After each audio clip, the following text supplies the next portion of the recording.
hold a session of Government Commission on the Affairs of Compatriots Abroad under the chairmanship of the head of the Russian Foreign Ministry, Sergei Lavrov, with the participation of the Council of Federation, Council of Russian Federation, and the State Duma of Russian Federation, representative of federal and regional bodies of the executive authority, and heads of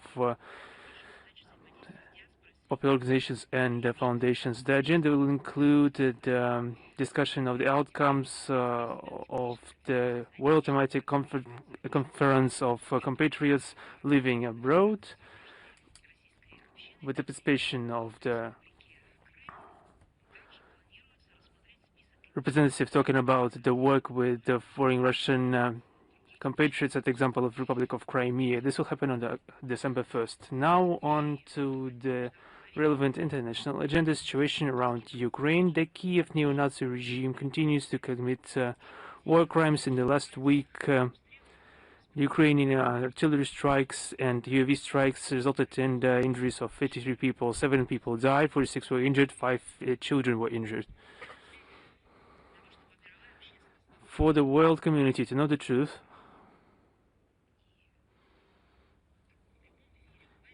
so in live broadcast and in writing, our briefing is being interpreted into different languages of the world and translated into different languages of the world. This information will reach different corners of the planet for everyone to know what this is, the meaning that formed in the first quarter of 21st century, the neo-Nazi Kiev regime.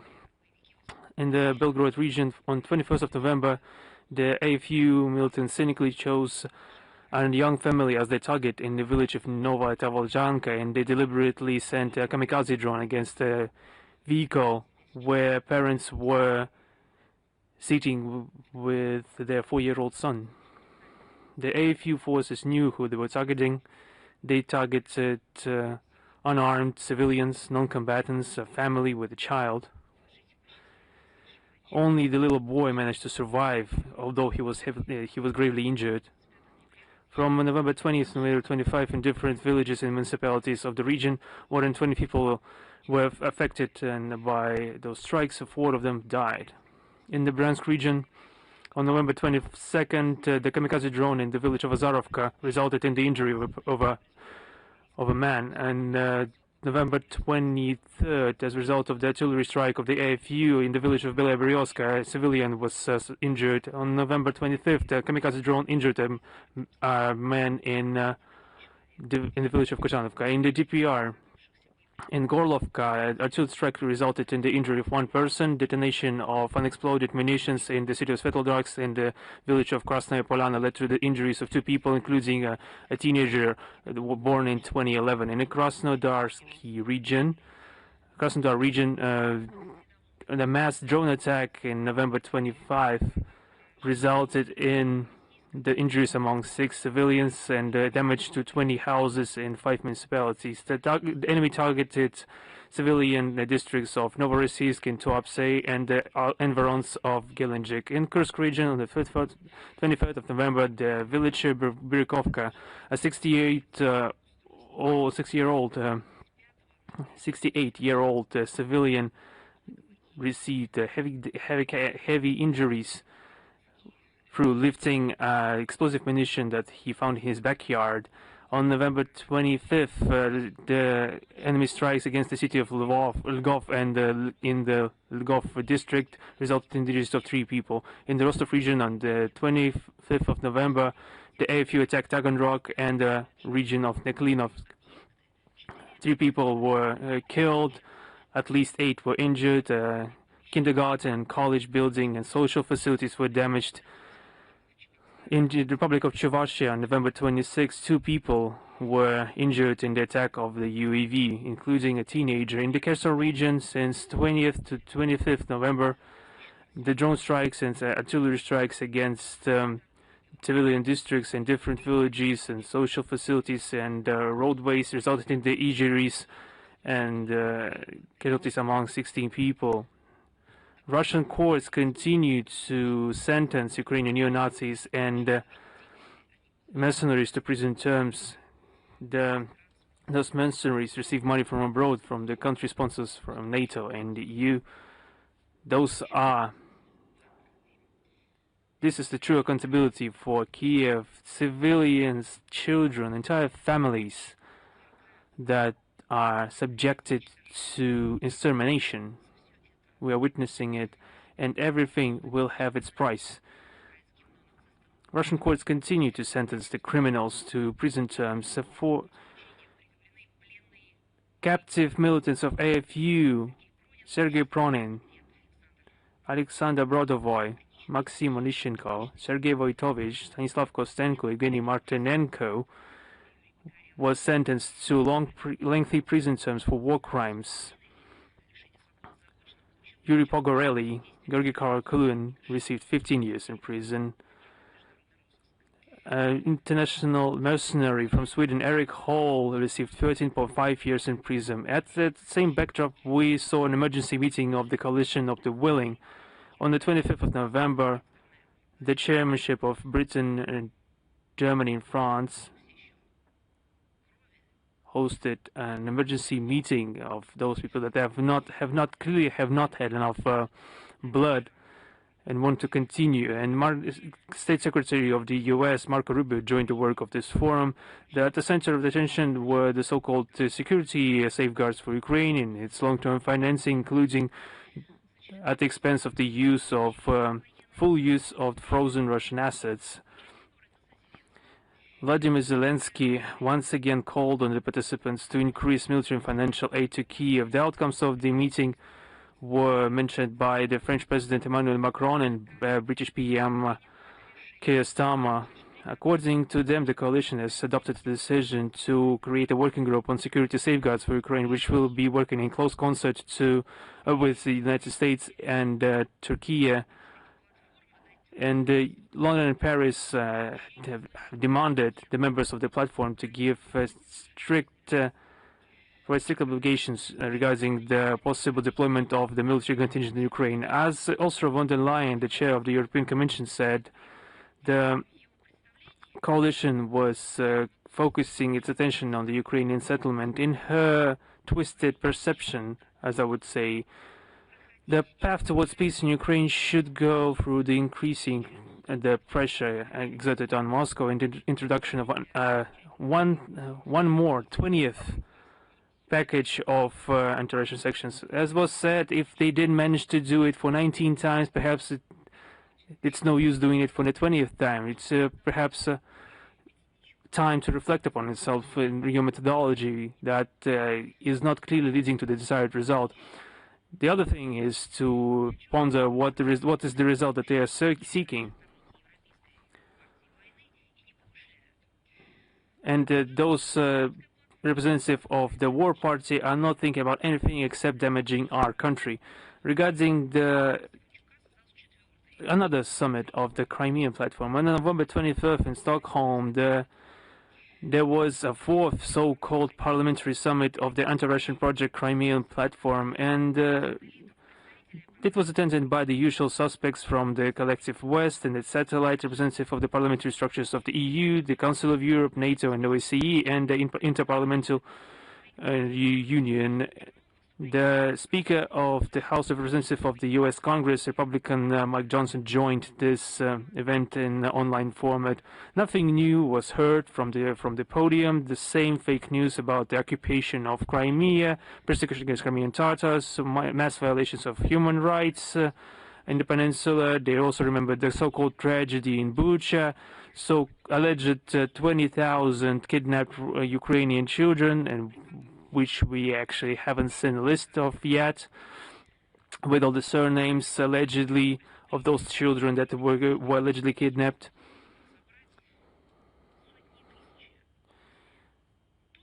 The tone of the discussion was set by Vladimir Zelensky, who also appeared out of nowhere at another event, and who said that the international community shouldn't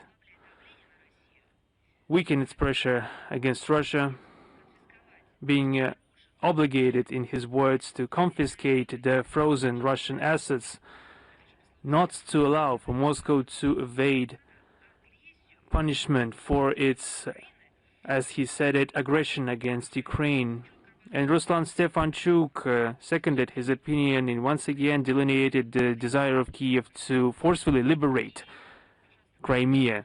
It's a direct quote: "The war will end when Ukraine will return Crimea," as said Mr. Stefanchuk. So it turns out, as they actually said, that the war will never end, and they didn't need the war to end, because they clearly understand that Kiev will never get Crimea back, because Crimea is not just a territory. Crimea is the people living there, the current generation, the future generations, and those generations that protected this land and truly loved it. In reality, this summit and the whole Crimean platform devised to spread anti-Russian narratives has nothing to do with neither Crimea nor Sevastopol. The Crimean residents in 2014 facing the deathly threat of drowning the peninsula in blood that was issued by the national radicals who have gained power in Kiev as a result of a coup d'etat, have taken the decision to rejoin the historical motherland, Russia.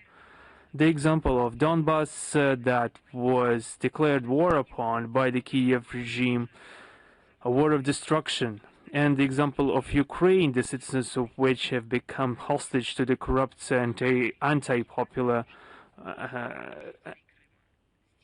junta, prove that the choice of the Crimean residents made in 2014 was the single correct choice. Regarding the true opinion that the regime of Mr. Zelensky has towards Crimea and Sevastopol,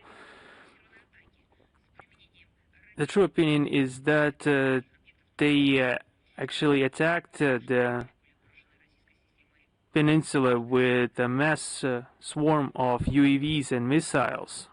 That's the level of care Zelensky has for the people that they want to liberate.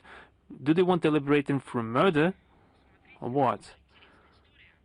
This is an interesting story. According to information we are receiving, the representative of the United States have started a campaign in the Philippines to recruit locals for the participation in the conflict at the AFU site. The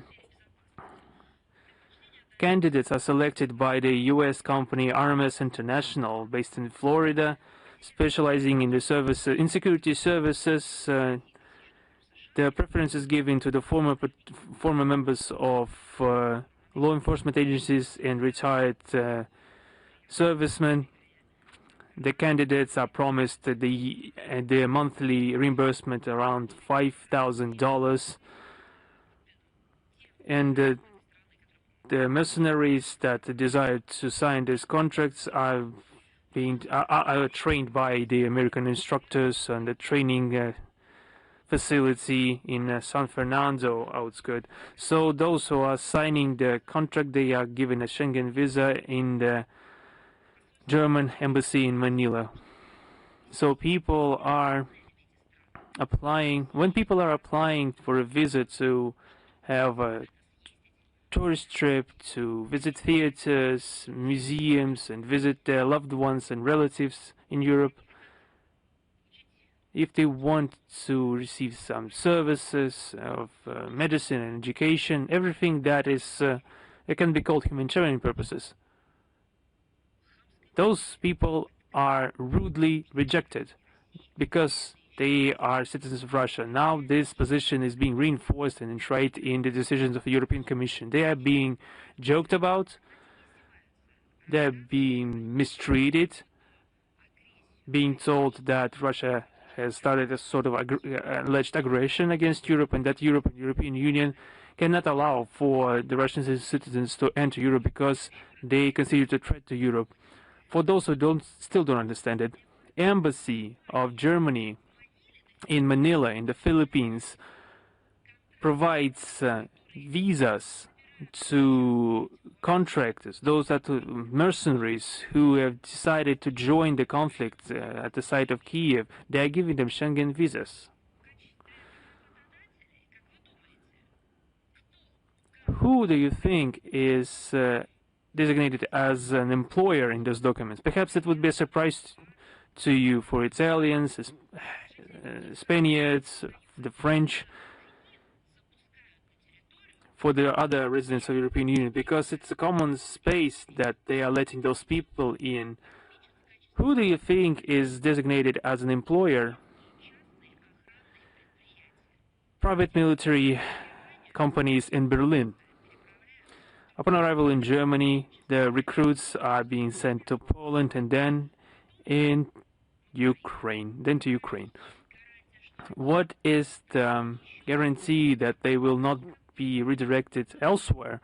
There is no guarantee, but the main thing is, and the other point, they have the Parliamentary Assembly and all other institutions that have multiplied in the European space, European Court of Human Rights. They could discuss the situation. How is that in the Philippines, the Americans are recruiting Philippine residents, and a German consular establishment is providing them with Schengen visas under a false pretext and motive,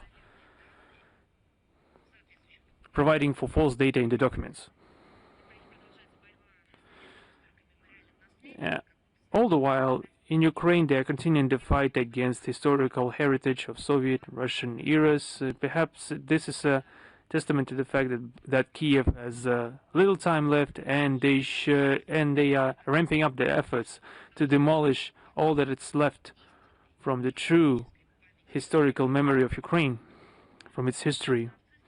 In this city of Chernovtsi, they have demolished a memory plaque dedicated to Fyodor Poletayev, hero of the Soviet Union and Italy, the member of the Italian movement of resistance. He fought valiantly together with Italian partisans and perished fighting Nazis in 1945. We have repeatedly mentioned him during our briefings, and we will of course provide a link to the relevant materials. In the city of Nikolaev, a memorial plaque was removed dedicated to Vladimir Obraztsov, a Russian Soviet scientist in the area of transport. Is he no longer a source of pride in Ukraine? So I don't understand it. They are retaining the memory of those people whose memory is beneficial to them. Someone is included in the national glory of their country, and those the people that have also been born but are not beneficial to the historical idea of Ukraine are being destroyed, are being erased. In the city of Irpin, in the Kiev region, the memorial of Soviet warriors and was also vandalized. They removed the plaque stating "Glory to the heroes who have died for their homeland in the Great Patriotic War 1941-1945. Just think what are the motives of those people that stand behind this. If they were just crazy, perhaps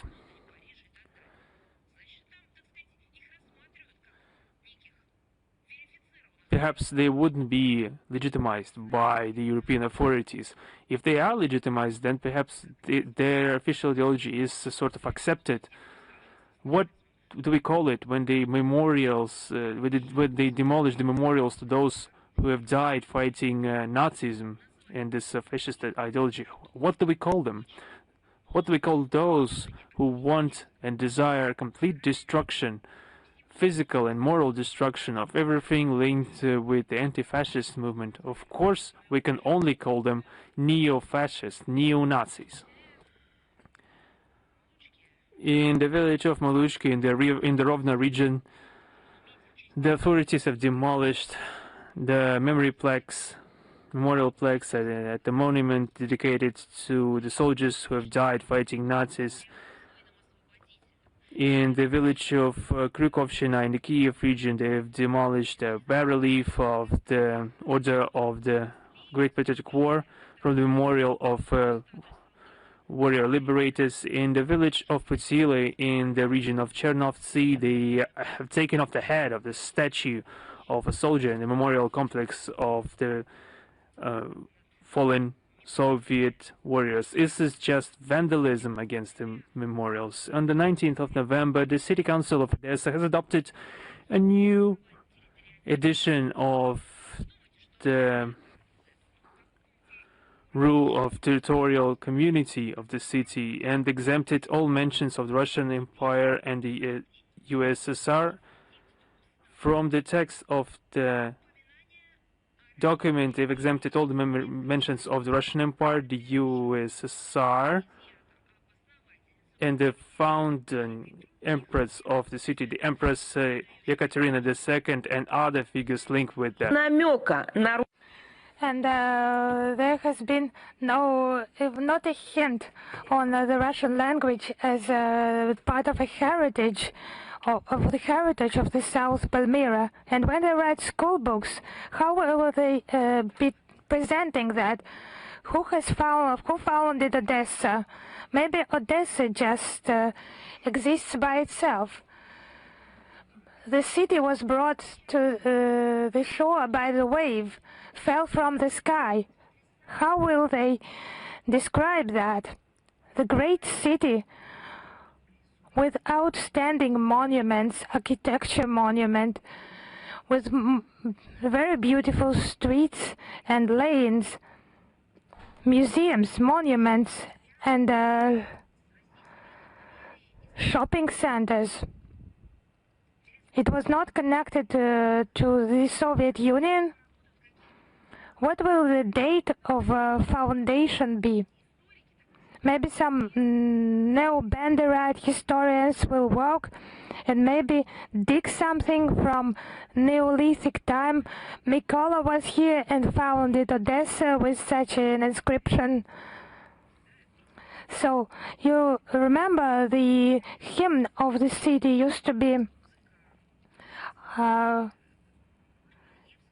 song about Odessa from White Acacia operetta, sung by Tatiana Shminga, music written by Isaac Dunayevsky, lyrics by Vladimir Mesa and Mikhail Chervinsky. So it was since 2011 the hymn of the city. Now they have chosen the legendary song Near the Black Sea, written in 1951 and translated into the Ukrainian language, written by poet Semyon Kirsanov and composer Modest Tabachnikov for the renowned singer Leonid Utosov. It used to be a very popular song for the city, characteristic of this city. Now it is called Cry Chornovo More in the Ukrainian folk version. So it's just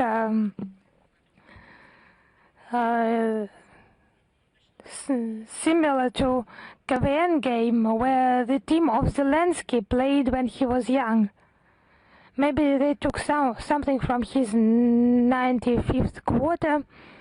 When the melodies of old songs, they composed new texts based on those melodies. It's done at KVN and the other TV shows for people to laugh, not to take that seriously. But here it's mocking. Here that's just against the memory of the people who have created its glory. It's just mocking those who for centuries have enshrined the beauty of Odessa, enshrined it for centuries. And it's unlikely that the Ukrainian government will earn the respect of Odessa residents by such methods. It will just facilitate, speed up the end of the Kiev regime.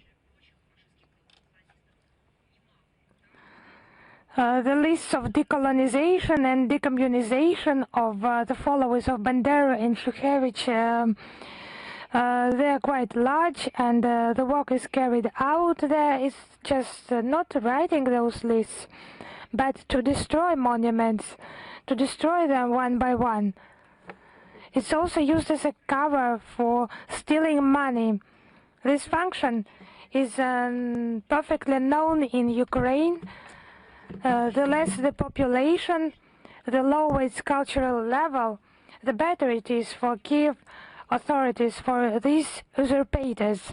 But eventually, the monuments will be restored, and the Ukrainian people will demand from those usurpators the desecration of the memory of their ancestors' heroes, and mocking the outstanding sons of the past.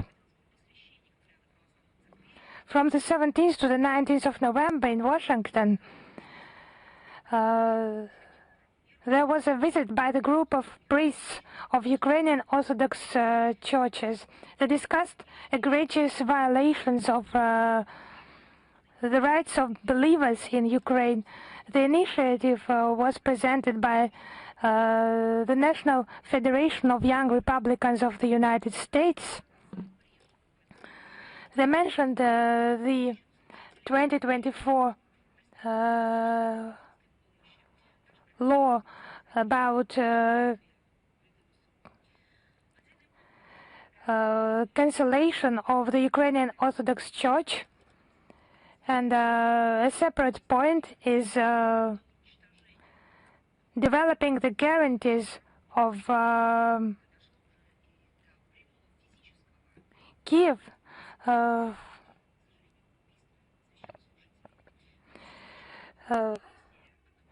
against Kiev measures against Christian and against clergy members. A number of Christian communities just supported this initiative, and also the Republican legislator Anna Paulina Luna. This information attracted the attention of U.S. Vice President J.D. Vance. They were highlighted in an interview by Tucker Carlson with the renowned lawyer Robert Amsterdam. He described in detail what is happening in Ukrainian religious sphere. In December at the Capitol, they plan to further discuss with legislators and Orthodox Christians from all over America the measures to protect the Ukrainian Orthodox Church. More than 200 Orthodox priests have been prosecuted in Ukraine since 2022. That's just because they are priests. Ukrainian schismatics, radicals and militants continue their cynical raids. On the 11th and 16th of November this year, 2 more Ukrainian Orthodox churches were captured. The Chernobyl Savior in Cherkasy and the Resurrection Cathedral in Moshne village of the Cherkasy region.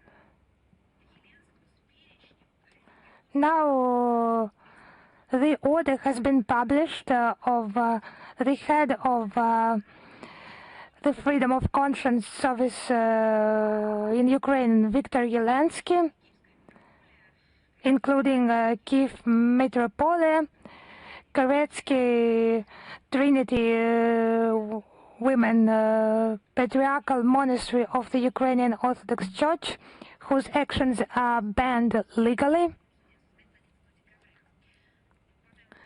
The court hearing will take place on the 11th of December, but they try to put pressure on legal authorities in order to just begin the crackdown on the Kiev Metropolitanate and then the entire Ukrainian Orthodox Church. But why did they call this service the Freedom of Conscience service? Maybe they have just got rid of conscience themselves, have long ago got rid of that. The aforementioned fact confirmed the urgency of the task of denazification and demilitarization of Ukraine and the elimination of threats from its territory. All these goals will certainly be achieved, as Russian government officials have repeatedly stated. Now, regarding the situation in Moldova, this Euro integration and NATO rapprochement policy, intimidation of the people, intimidation by the mythical Russian threat. On the 18th of November, the President of the Republic, Maya Sandu, said that Russia is trying to intimidate the Moldovans by the war and to organize violent actions. But when? Who has said that? Or has been telling that? On the territory of the Russian Federation, or from the territory of the Russian Federation, with power, with authorities, maybe they will just name just one name, one surname, and there has been no proof presented, not a quotation, nothing. And gratitude has been expressed to the EU and NATO for the rearmament of the country and the growth in military spending. Mikhail Popshoy, foreign minister, also confirmed the importance of discussion on the neutrality of Moldova and the readiness to discuss its value for ensuring security. But actually neutrality has no value actually. Yes, you should just ignore all the history of the 20th century, just to close that door and never look there. And then you can invent any concoctions against that background. So the Moldovan citizens, they are just ready to discuss that. Because 70% of the Republic citizens do not support the idea of NATO accession, and 78% support the preservation of neutrality. That's where the Moldovan people are more clever than their authorities. Because contrary to Sandu and Popshoy, who just accuse us without any quotations or links, we just support our statements by concrete quotations, by concrete links. On the 17th of November, the construction of a new ammunition depot was started at the military training ground near the city of Balti in northern Moldova. On the 20th of November, at the customs checkpoint Elbița-Laușane, on the border between Moldova and Romania, munitions were found in a truck and weapons, lethal weapons.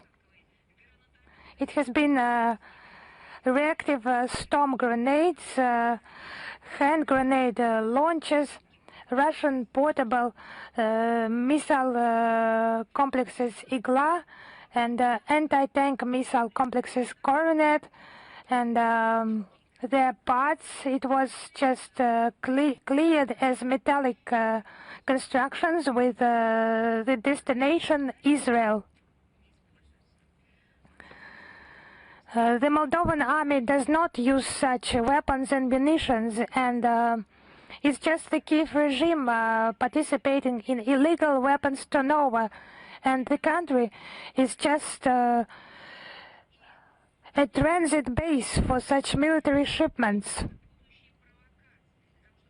And it could be a basis for some future provocation in order to just drop the elements of weapons and munitions produced in Russia, and then as Sandu likes that, to mention there are no facts now, but from this cargo they could have been invented and then reproduced like on a 3D printer.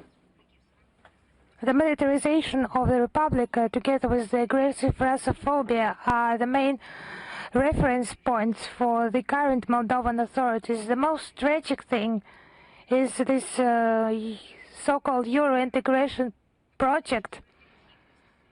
The regime representatives are just destroying the ties with Russia that have proved its efficiency.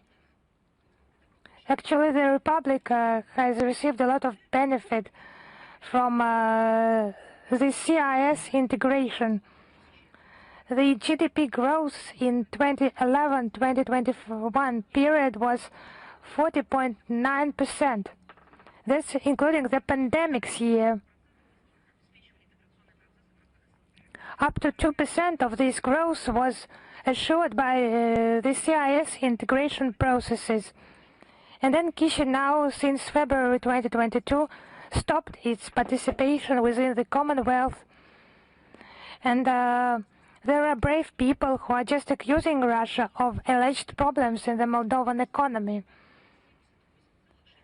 The import from Russia decreased by 78.6% since 2021, and export from Moldova to Russia fell by 59.5% and amounted to 3.3% of the total export volume. And since 2022, the Moldovan economy has been in the red and is only kept afloat thanks to EU payments. It's not just payments, it will be credits, loans to be paid by future generations of the Moldovans. I beg your pardon, those whom Sandu has said to call the Romanians. It's not for the benefit of the economy in order to improve, but it's alleged aid that is killing the economy, the industry of Moldova, because it's aggravating the situation. And all those coincidences, I mean, the Moldovan economy within the CIS space, it has flourished, but it has been moving towards development. But after it quitting this CIS space, it has started to degrade. It was the invented course allegedly to save. And it will just influence the Moldovans themselves who, out of desperation, are leaving Moldova en masse and search for better life, just trying to make the use of their talents where it is possible, because they understand that they do not have the future in their own country, in Moldova. It's really sad to see that the Brussels proxies are turning Moldova, that used to be prosperous with the developed agriculture and industry, into another colony from where they just can take away what has not been stolen.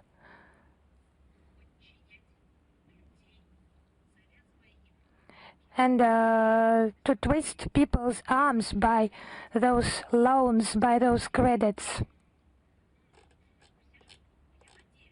And now let us see what is happening with the European Union. You just remember that it has been created as an economic bloc. It used to be called the European Economic Union. They sought to improve the well-being of their citizens, to minimize the losses, but now it's being turned into an appendage of NATO, pursuing a confrontational foreign policy. Under the pretext of a made-up, as once again, of a fictitious Russian threat, the EU authorities recently have been sending unprecedented funds to military purposes, according to European Defence Agency. In 2044, Overall, defense expenses of the EU countries have grown by 19% compared to 2023 and have amounted to 343 billion euros. In 2025, they will reach 381 billion euros. However, European economy experiences a protracted stagnation, which doesn't allow for the governments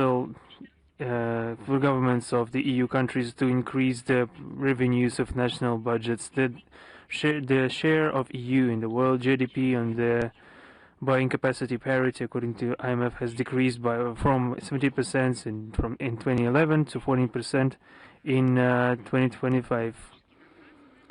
This is what happens to those who resort to sanctions, thinking of themselves as world elite. In 2024, the EU GDP has increased only by 1%. In 2025 and 2026, according to the forecast of the European Commission, the picture will not diverge significantly. The economic growth expected at the level of 1.4% in the European zone and 1.4% and industrial manufacturing and the production in the EU in 2024 has contracted by 2.5%.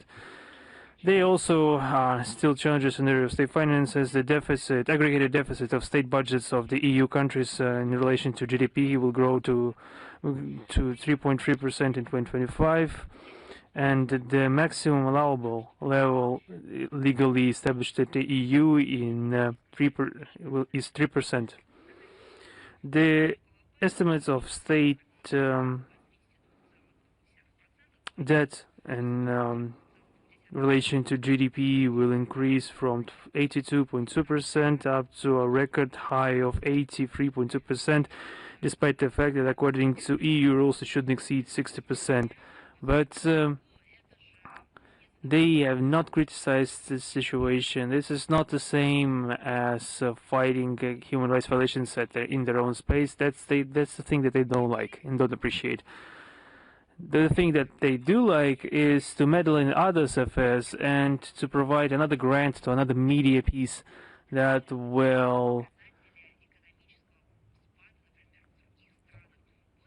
investigate the properties of an economic decline in other countries. It's telling that the largest economies of the EU, Italy, France and Belgium and Spain, have been among the countries with the highest ratio of state debt to GDP, all above 100%. According to EU statistics, 27.5 million of residents of the bloc in 2024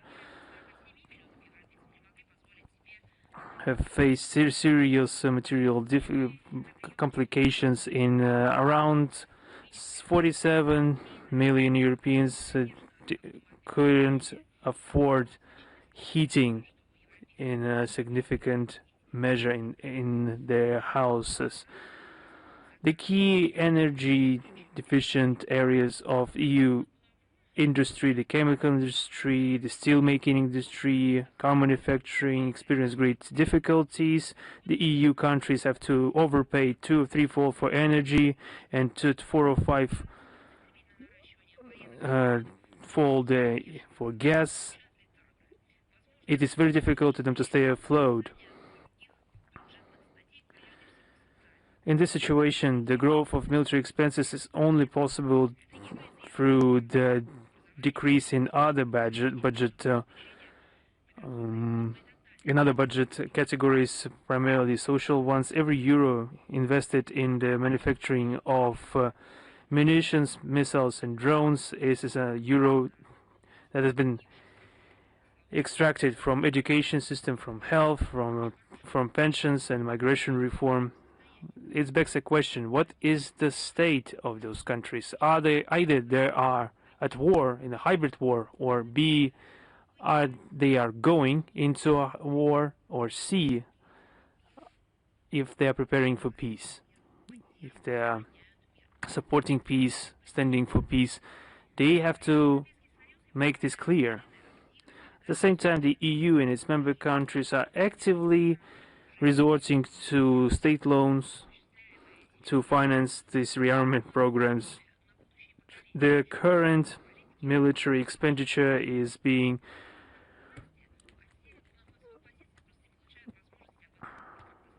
laid upon the shoulders of future generations, and everyone is silent about that. The children and grandchildren of current EU citizens will be bearing the brunt of this debt, slavery, and this will be especially difficult against the backdrop of demographic tendencies in the European Union, the aging of the population, which will lead for more exertion of pressure against the pension system.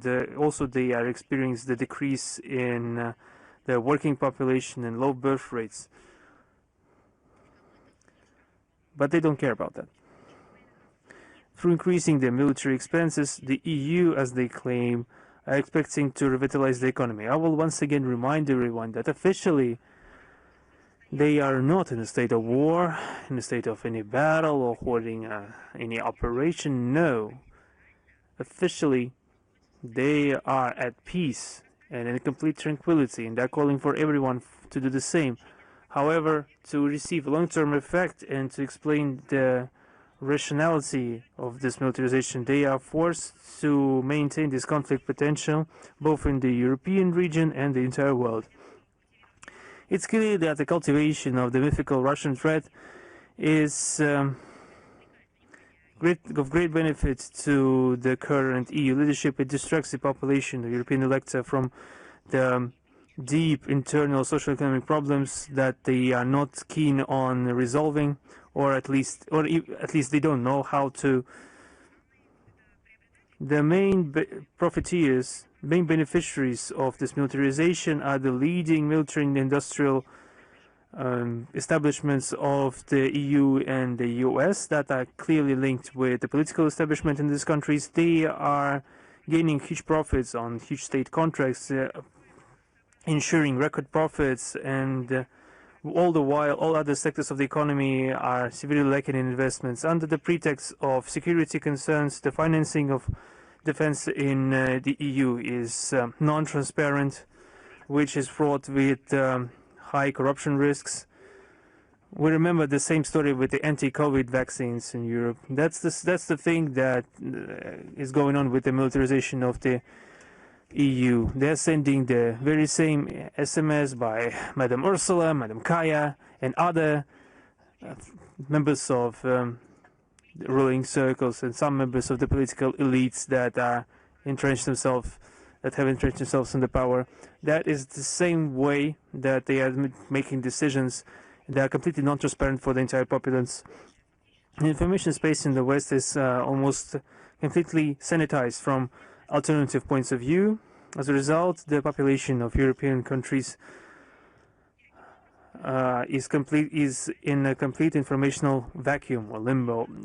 By 2030, they are expecting to invest more than 1 trillion euros into the defense production, defense manufacturing, volumes comparable to the military programs of the Nazi Germany on the eve of the Second World War. This ramping up of arms race and military psychosis and confrontation logic is undermining the security of the EU countries and increases the dangers of involving them into a full-fledged armed conflict, which will lead to a collapse of Europe. Our experts have prepared a detailed report on the anti-Russian activity of more than 20 countries of the European Union. It will be published in the extended version of the briefing. Please take attention to that.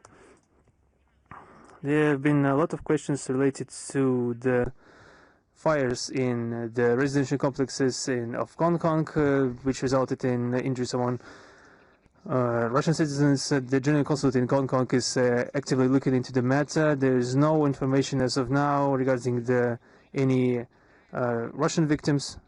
Our foreign policy establishment is looking closely into this event. We would like to express our sincere condolences to all those afflicted in the district of Taipo. It is our sincere wish that all those afflicted will regain their health as soon as they can. Also, there have been a lot of questions regarding the situation in Guinea-Bissau. Moscow is concerned about the aggravation of internal policy situation in the Republic against the backdrop of presidential parliamentary elections. According to information we received, the president of the country was detained on November 26 by a group of members of the military, which have claimed all the executive authority in the countries. They have introduced martial law. We are carefully looking at the situation, and we call on all actors in Guinea-Bissau to express restraint, to maintain law and order. The Embassy of Russia in Guinea-Bissau is taking all necessary measures to ensure security of all the members, of families, of employees, and all employees and compatriots in that country. Now a couple of words on Germany and the history of Second World War. We have always thought that the places of evidence depicting the crimes of the Nazi regime that have been mentioned in the documents of the Nuremberg Tribunal. I mentioned this previously because the world knows all too well what was the Second World War. Everyone remember that with dignity. The tribunal in Nuremberg we've been regularly addressing the documents, archive documents. We already mentioned in detail about the new information that we have in that regard. The victims of the Hitlerites that have suffered from the Holocaust and other genocides committed against the peoples of the Soviet Union deserve special honoring and memory. The things that happen currently shows that the current authorities are not sincere about their penance.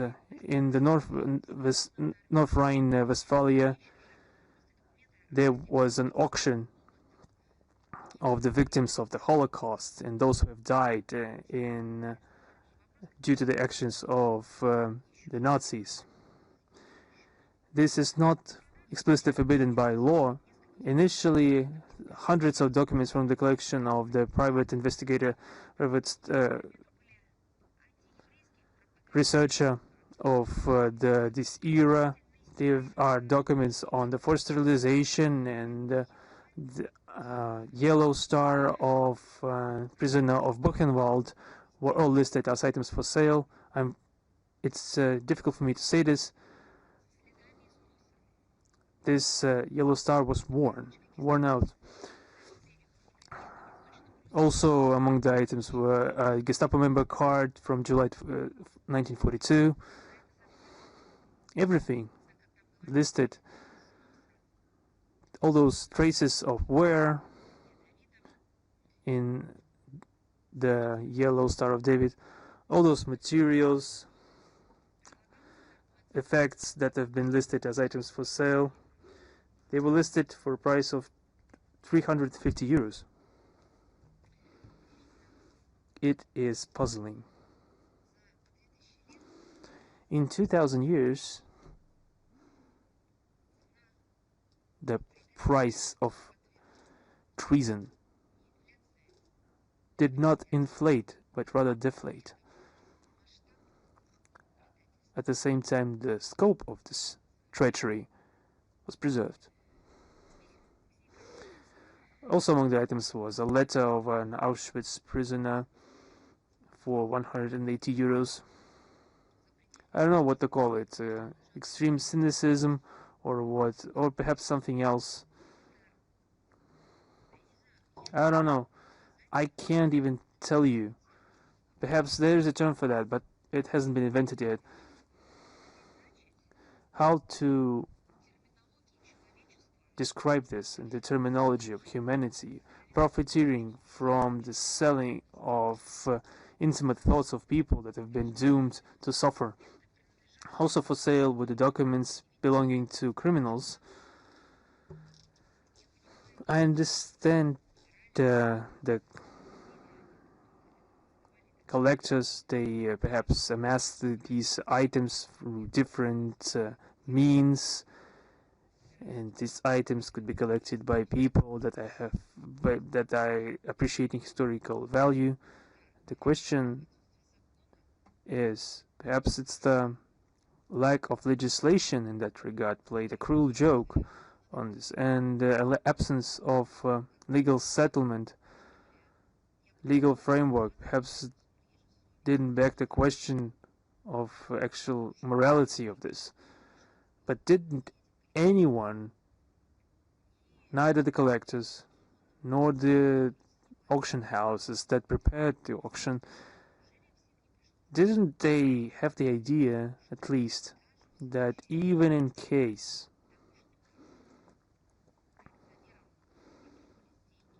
the collectors needed money, perhaps for investment, perhaps for something else, couldn't they just address the museums, the memorials and foundations of protection of memory of victims of the Second World War, victims of the Holocaust?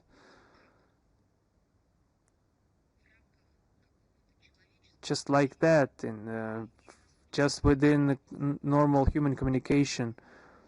Or there is some ultra-liberal new ethics completely clouded their brains, leaving nothing of human behind.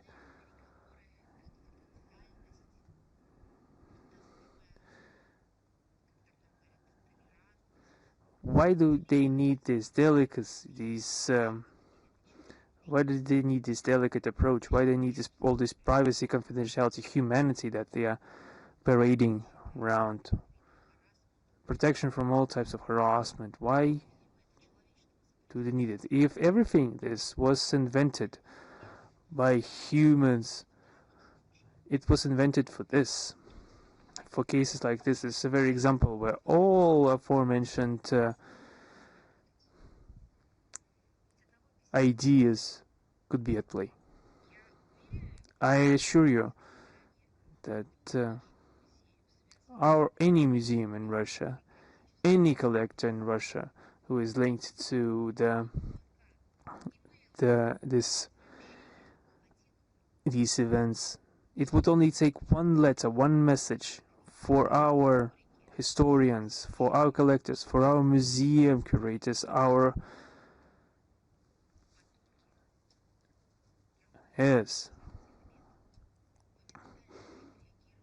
to immediately react in a constructive manner, to do anything for these evidences, for these testaments of great tragedy and great heroism at the same time, evidence of heinous crimes by Nazism and heroism by liberators could receive their deserved place in museum and memorial complexes. Because this is a thing that has been proven by our country time and time again.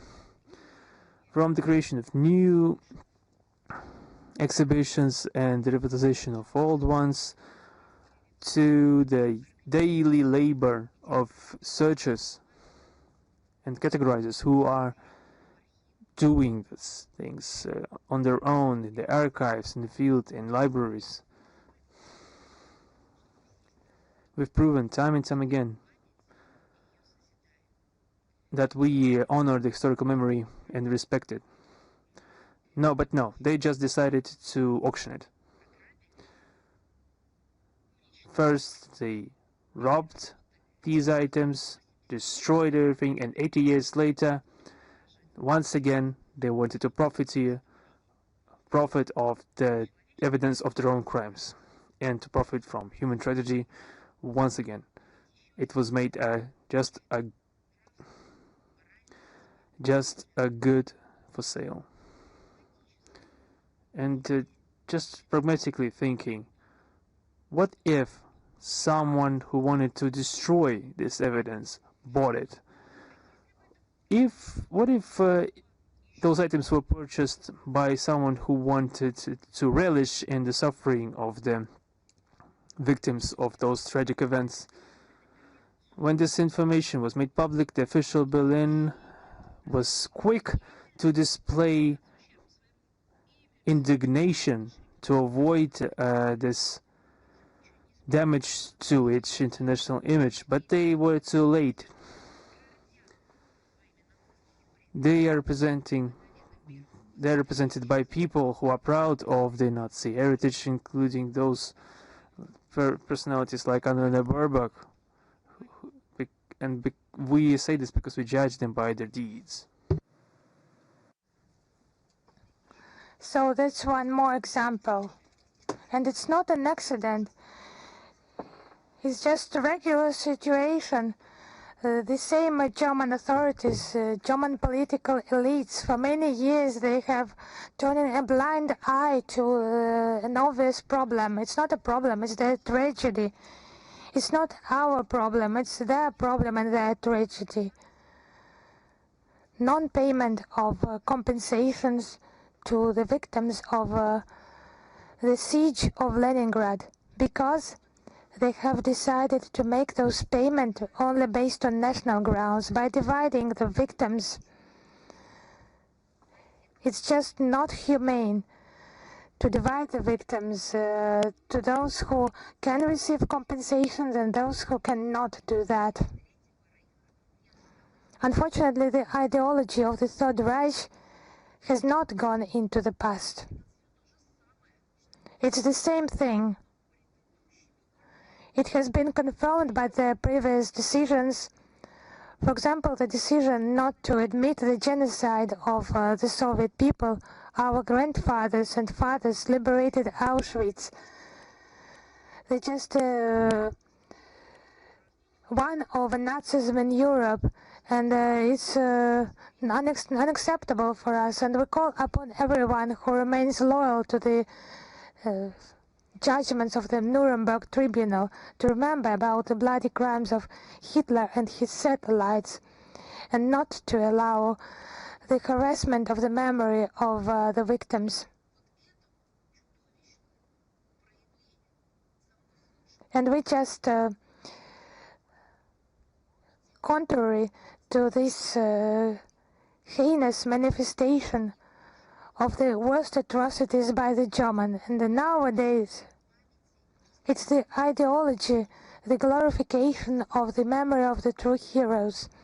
And we are doing that together with German people, together with those who have conscience. On the 14th of November in Labos, at the Soviet War Memorial, at the presence of Russian ambassador to Germany, Sergei Nechayev, the remains of Red Army soldiers who died in April 1945 during the Berlin offensive were ceremoniously reburied, and also the forced laborers forced by Nazis, victims of their crimes, they were reburied. Those remains were found during the search works in Germany. They were discovered, and they were identified because of memorial plaques with the names of the victims, and commemorative ceremonies were attended by local citizens. It's a testimony of German citizens not to consider the Russophobia planted by Baerbock and similar politicians who do not treat it seriously, and who are grateful for liberation from a brown plague by Soviet soldiers. And we are aware that the true future of Germany is theirs, the true future of Germany, not those who oriented towards the worst things in the past of this country, but fighting neo-Nazism, fighting fascism. One more important date, 20-year anniversary of the Treaty on Alliance Relations with the Republic of Uzbekistan. One of the basic documents between Russia and Uzbekistan was signed on the 14th of November 2005.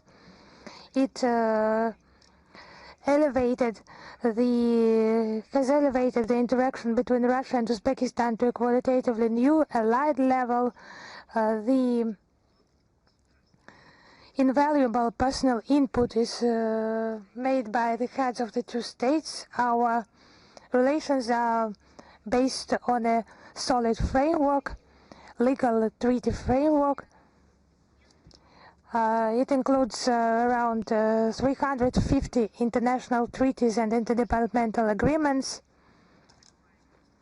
The Treaty on Interstate Relations, Friendship and Cooperation, the Treaty on Strategic Partnership, the Declaration on Comprehensive Partnership between Russia and Uzbekistan, where the the areas of a bilateral partnership are enshrined. We're united by military, political, trade, economic and humanitarian ties. The Joint Commission at the level of the heads of governments of Russia and Uzbekistan is operating, and the Intergovernmental Commission on Economic Cooperation is an important instrument for cooperation. We also cooperate within the CIS, the Shanghai Cooperation Organization, the UN, BRICS, and the Eurasian Economic Union, where Tashkent is an observer. And a roundtable discussion was held in Tashkent on the 14th of November this year, with the participation of Russian Ambassador Alexei Yerhov, the director of the Center of Foreign Political Investigations, Foreign Political Research and International Initiatives of Uzbekistan Foreign Ministry Sanjar Valiyev, think tanks and branches of Russian universities, and it was about development of our ties in different formats and cooperation in different areas, and the highest level contacts that will come in the future. One more important event that took place on the 19th of November in Republika Srpska, RT Doc Film Festival, the Time of Our Heroes. I would remind you the first one was held in May. Russian Ambassador Igor Kolabukhov, Speaker of National Assembly of the Republika Srpska, Nenad Stevandich, participated, as well as representatives of municipal authorities, science, culture figures, young people.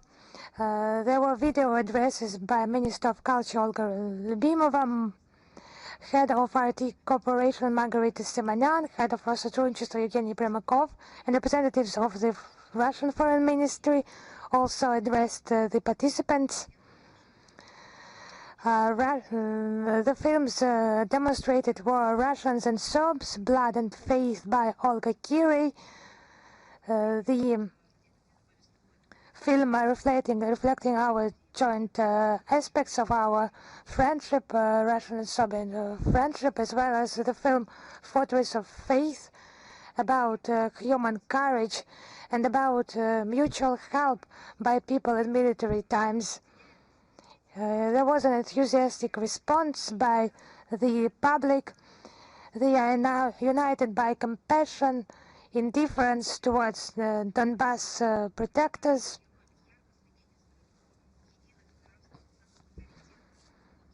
The stories demonstrated just testify of common ideals and the strong ties that unite the Russian Federation and the Republika Srpska. I would like to mention one more premiere that is to come today.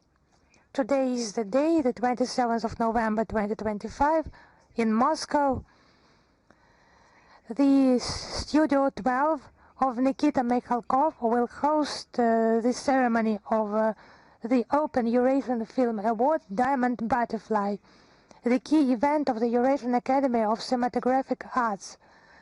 The Diamond Butterfly we have mentioned in details on the sidelines of the Vladivostok Forum, and now it has come. And now it will visit many talented people. This award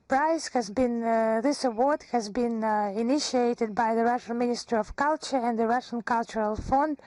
The initiator is Nikita Mikhalkov. The Diamond Butterfly facilitates the preservation of cultural memory of people and fostering the spiritual development of viewers. It's for cinema figures, cinema personalities from all countries. Today there will be surprises as promised by the organizers. This prize is open for representatives of all countries who share our common moral values. Requests for participation have been made by 17 countries: Belarus, Venezuela, Vietnam, Indonesia, Iran, Kyrgyzstan, China, Cuba, Pakistan, Russia, Senegal, Serbia, Tajikistan, Turkmenistan, Turkey, Uzbekistan, and South Africa. They have presented 34 films. There will be special awards, and there will be 12 categories, including a prize for contribution to world cinema. The main aim of the art of cinema is not just commercial success, it's just a possibility, opportunity to preserve the cultural heritage and to reveal universal meanings. One more topic, the Patrice Lumumba People's Friendship University of Russia new education center has been opened. It has been opened in Bangui. It will allow to increase the sphere of knowledge of Russian culture and Russian language, and to contribute to the development of friendship and cooperation between the two countries, Russia and the Central African Republic. Now I would mention that the Russian Military Historical Society has conducted an event on preserving the historic memory in the Lutheran Cemetery in St. Petersburg. The tomb of the renowned Russian diplomat Andrei Badberg has been restored. It was done within the framework of the organization Remember Everyone by Name. And then there was the ceremony of the exhibition of General Diplomat Minister, exhibition dedicated to Andrei Badberg, who participated in the Russo-Turkish War in 1768-1764, was awarded in the Battle of Kagul in 1770, awarded the Order of St. George of the Fourth Class in 1770, and as an envoy of Russia in Sweden, he participated in clarifying the borders between the two states and facilitated the Gatchina-Allied Treaty on military aid. His diplomatic talent was valued by Empress Catherine the Great in 1806-1808. He was the head of the Ministry of Foreign Affairs of the Russian Empire. He contributed to the forming of anti-Napoleonic coalition and was present during the signing of the peace treaty of Tilsit in 1807. During the events in St. Petersburg, the Ministry of Foreign Affairs of Russia was represented by the head of the Department for Liaisons with the constituent entities of the Russian Federation, Igor Kapirin. The work to preserve the historical memory is being carried out further, and soon we will create the relevant section. Now regarding the Mauritania Independence Day. Our relations are of friendly and constructive nature.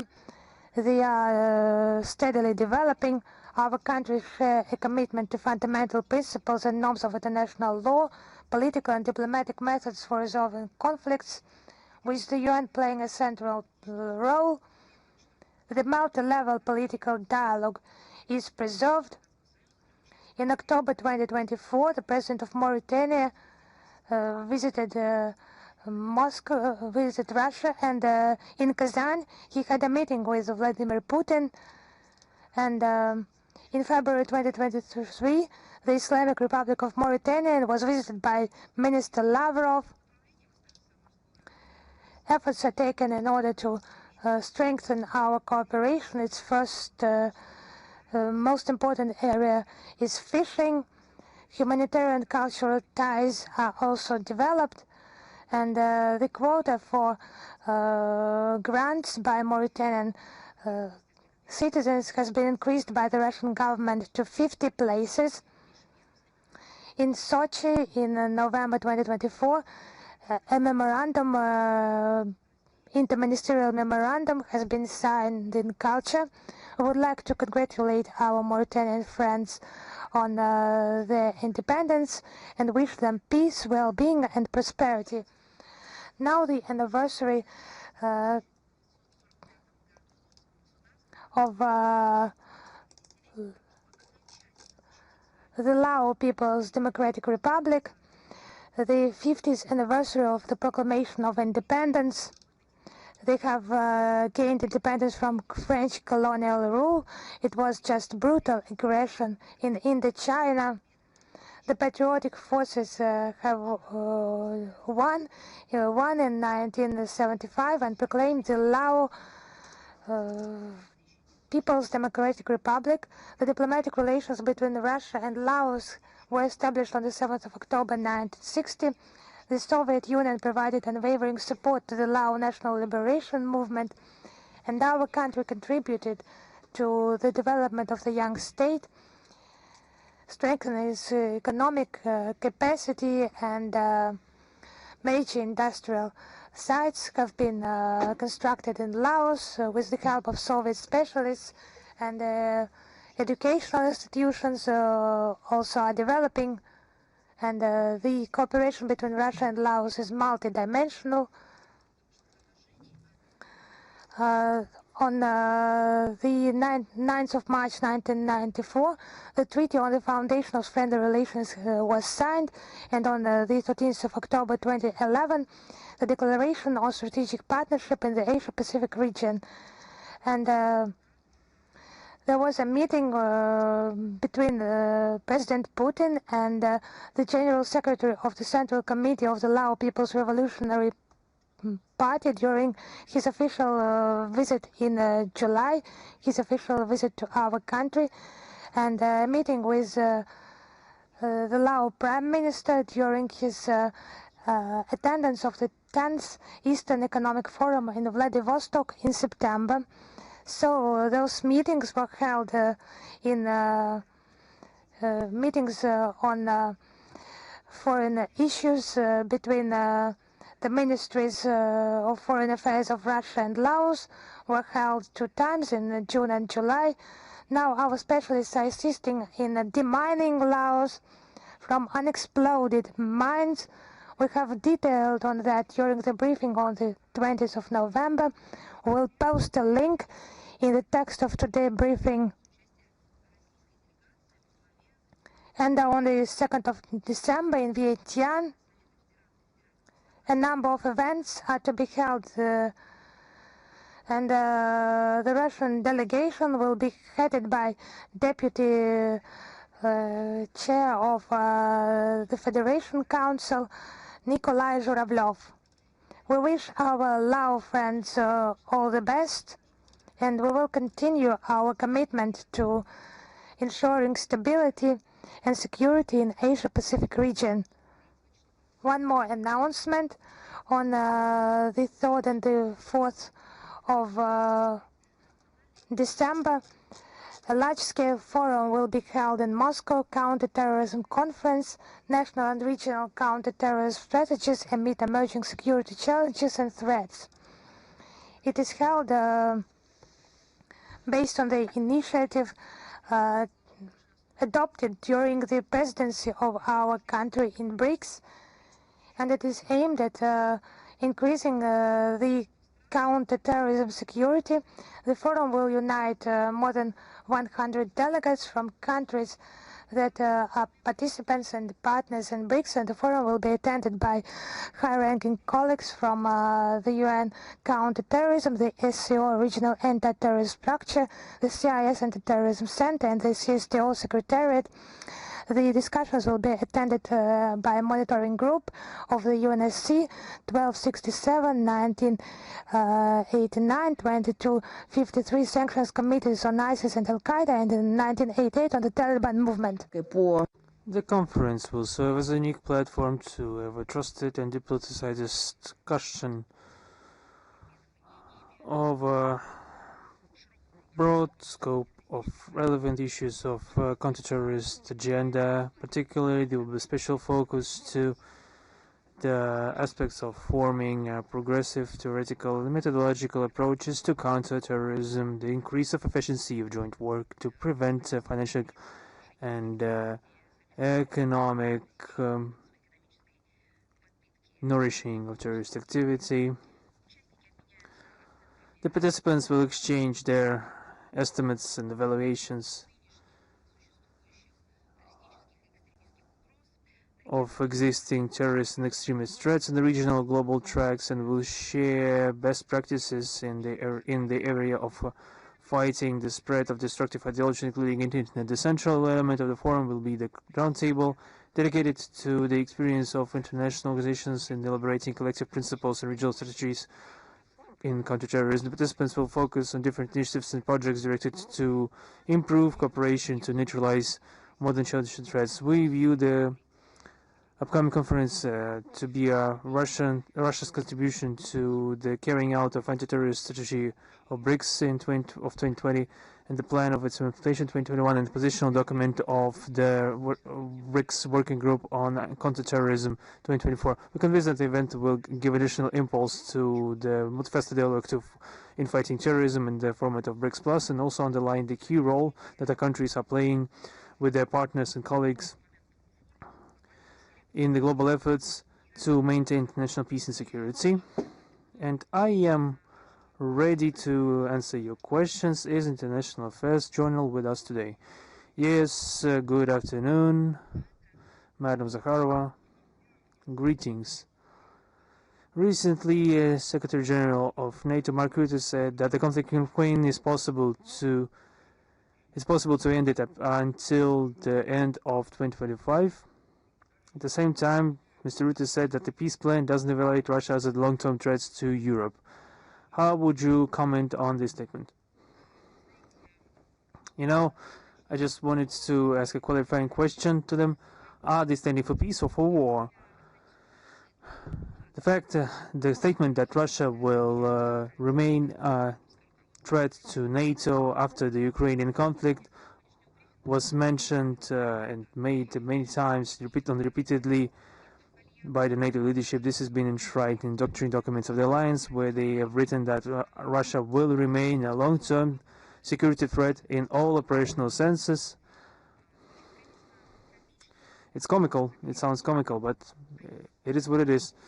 They've proclaimed this as their goal. Why are they doing this? It's clear. They're doing this so that they will not be able, so that they avoid justifying broad militarization and the increase of military expenses. The fictional Russian threats will be ramped up or blown out of proportion more and more. The Europeans are already reminded of the imminent attack of Russia every time. They are now saying that it's completely imminent. They're saying that Russia will not stop in Ukraine, will attack the country members of NATO. I just wanted to remind everyone how this was developing. Russia for 7 years called on the carrying out of Minsk agreements, and instead of Minsk agreements we saw the huge increases in strikes against the peaceful population in Donbass, and responding to that, Russia made written propositions and relate them through OSCE to try to follow the peaceful path, but we were forced to react after not receiving any reaction. Immediately getting a reaction immediately getting a response as if we've been engaged in, it is us that was engaged in aggression. In addition to that, so that they could anchor their opinion in something,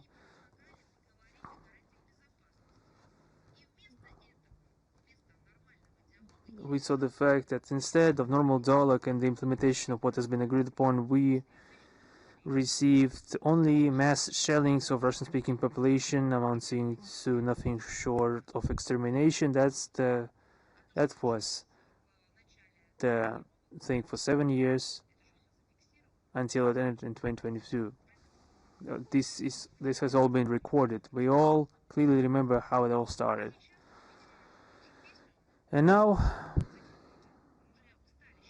we hear the same song. We are tired of repeating the same thing, that we have no such intentions of attacking Europe. We will not allow ourselves to be bullied. We will not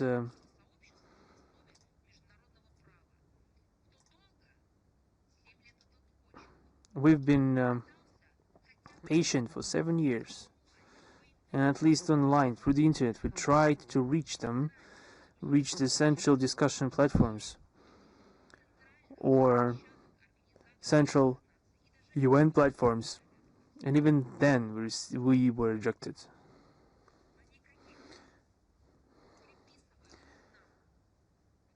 But there were no aggressive tendencies that they are trying to portray us having. However, NATO expansion is still a threat to us, and they are shying away from mentioning that in greater detail.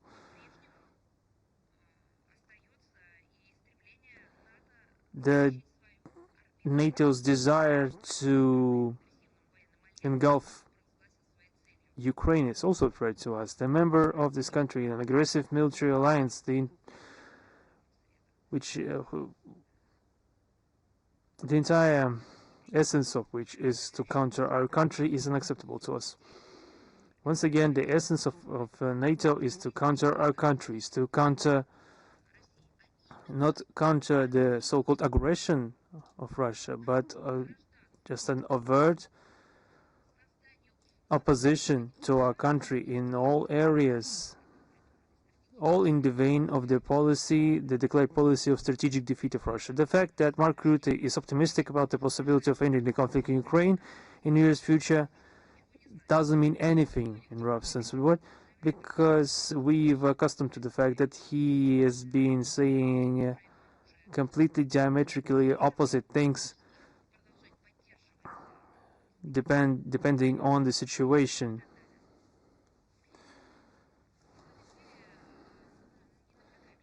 We don't see any changes in their overall attitude, including in the take into account that NATO are trying to torpedo the negotiating process on the settlement of Ukrainian conflict. I think that the amount of leaks and the amount of public rhetoric speaks for itself, and all attempts to have a diplomatic and political settlement or contacts cause an immediate hysteria in the information space in Europe, and some convulsions that serve to hamper the progress, to demolish even the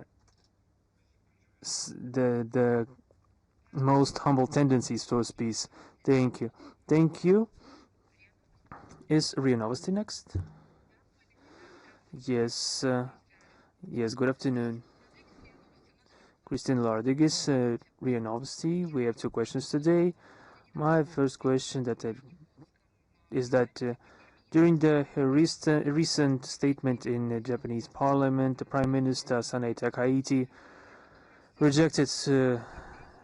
refused to confirm Tokyo's commitment to the 3 non-nuclear principles, which was taken as a possibility of their re-evaluation, also resulted in the strong reaction on the part of the PRC. How would you comment on the situation?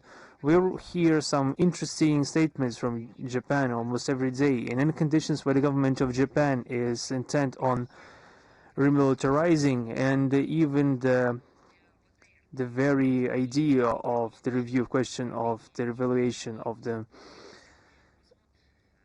non-nuclear commitments of Tokyo provokes a growth of tension in the Asia-Pacific region. There is no doubt that the practical steps in that avenue, if they will be taken, will result in inevitable consequences for the global scale in the area of ensuring strategic security. It was weird to see from Tokyo some provocative statements. It was weird to hear as head of state that used to support the non-proliferation regime in the past and called on the world community to have complete nuclear disarmament. I know that priorities change, but I just wanted to know if they have completely parted with the previous agenda they've had for decades. It's obvious that it talks about the potential re-evaluation of the three non-nuclear principles completely completely cross with this line and undermine the positions of Japan in the platform of the non-proliferation treaty. We see how the residents of Hiroshima and Nagasaki were worried about this rhetoric because they remember that nuclear bombs were falling from the sky, but they also remember that people were launching them, that the airplanes were sent from the territory of the United States of America. They remember the consequences of this terrible, horrible tragedy in the history of humanity that shouldn't be repeated. They yearly honoring the victims of the United States nuclear bombardment. They are trying to say that this is all in the past and are softly moving the question towards blaming Russia for that. But the residents in the cities remember how it really happened. Traditionally, as you know, that the Japanese Prime Minister is invited to those ceremonies. I just wanted to ask once again, what will their course of action will be now when they hear such rhetoric? Will they still invite the Prime Minister or not? I just wanted to remind everyone that such ceremonies in the past were painted in the following rhetoric, painted in such a way that the official Tokyo blamed Russia for those terrible events, despite the historical truth being that our country was doing everything in its power to avoid the tragedy of Hiroshima and Nagasaki and actually popularize this topic in such a way that that the world community condemns it and so that the world will not repeat the same mistakes. And every Soviet child knew about the history of a little girl in Japan who made thousands of origami birds to try to cure themselves from radiation sickness.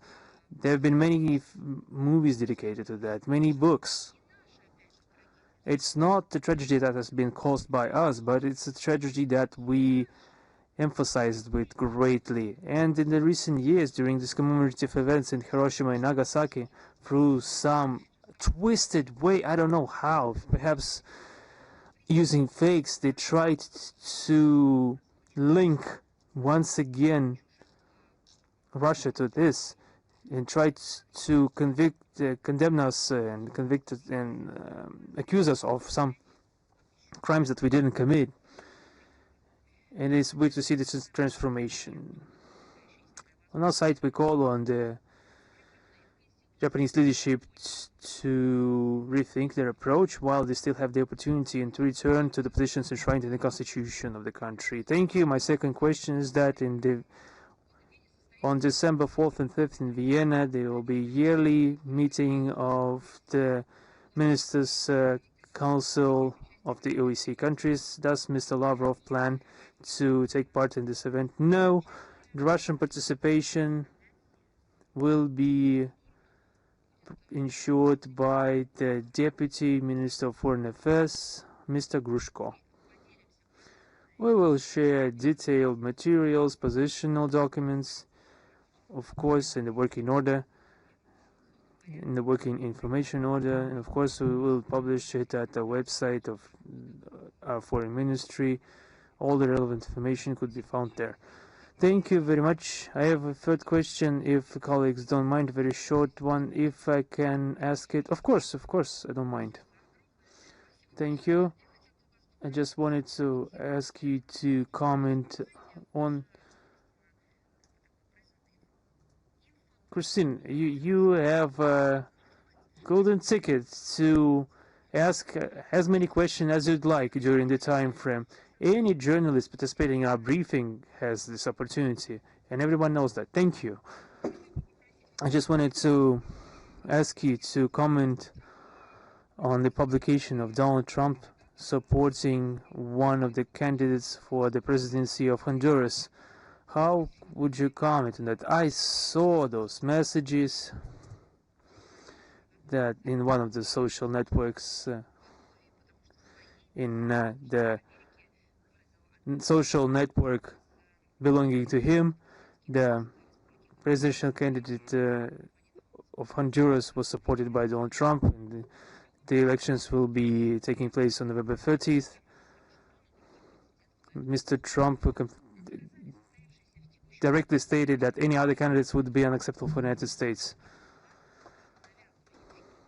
This interference into electoral campaigns in Latin America are becoming a commonplace, a routine, in fact. So a leader of a foreign state feels himself in power to instruct the population how to vote on this and that candidate. This is a direct example of interference into internal affairs.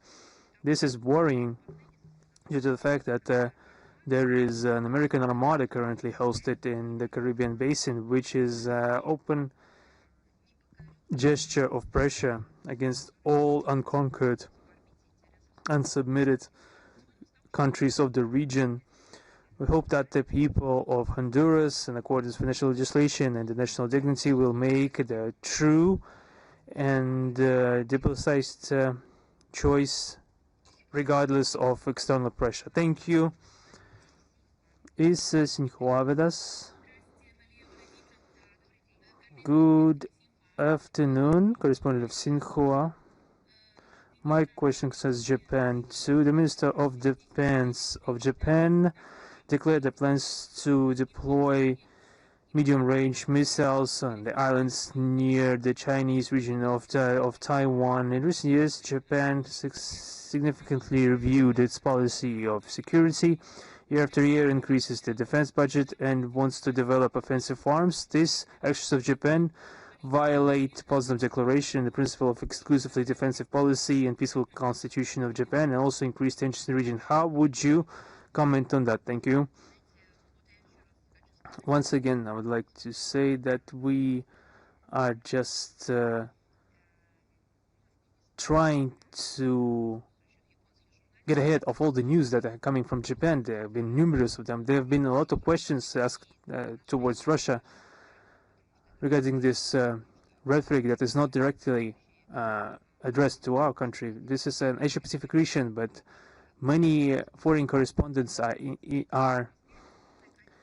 it's a great interest. It has a great interest among the foreign correspondents, but not Japanese correspondents. This begs the question: what are the Japanese correspondents doing?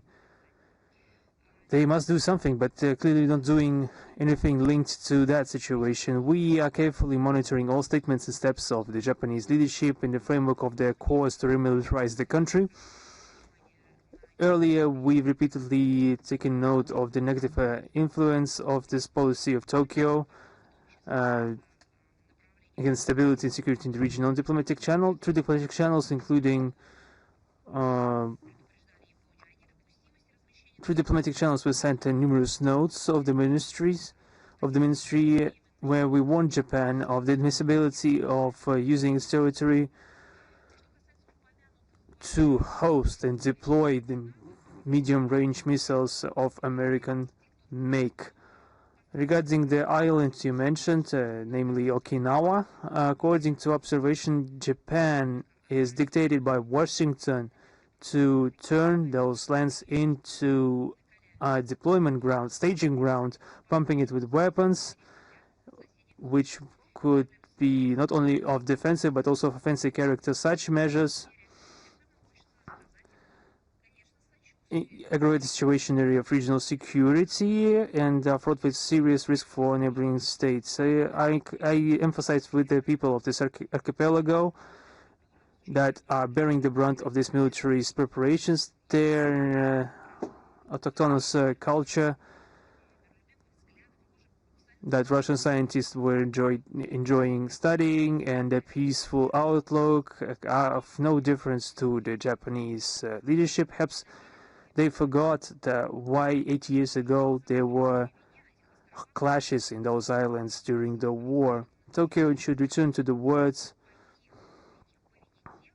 should return to the basis of their constitution, because those islands were the field of battle 8 years ago due to the aggressive policy of Tokyo. They need to return to the foundations of the post-war peaceful development of Japan, and the outcomes that fed these foundations unfortunately are not being completely recognized by the Japanese side fully. So, to whom the current Japanese authorities harm, it is just obvious. Thank you very much. Yes, thank you very much. Is China media cooperation with us? Yes. Hello, Madam Zakharova.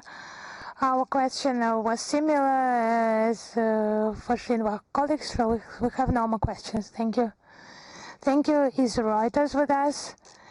Yes. Hello, Madam Zakharova. We are here.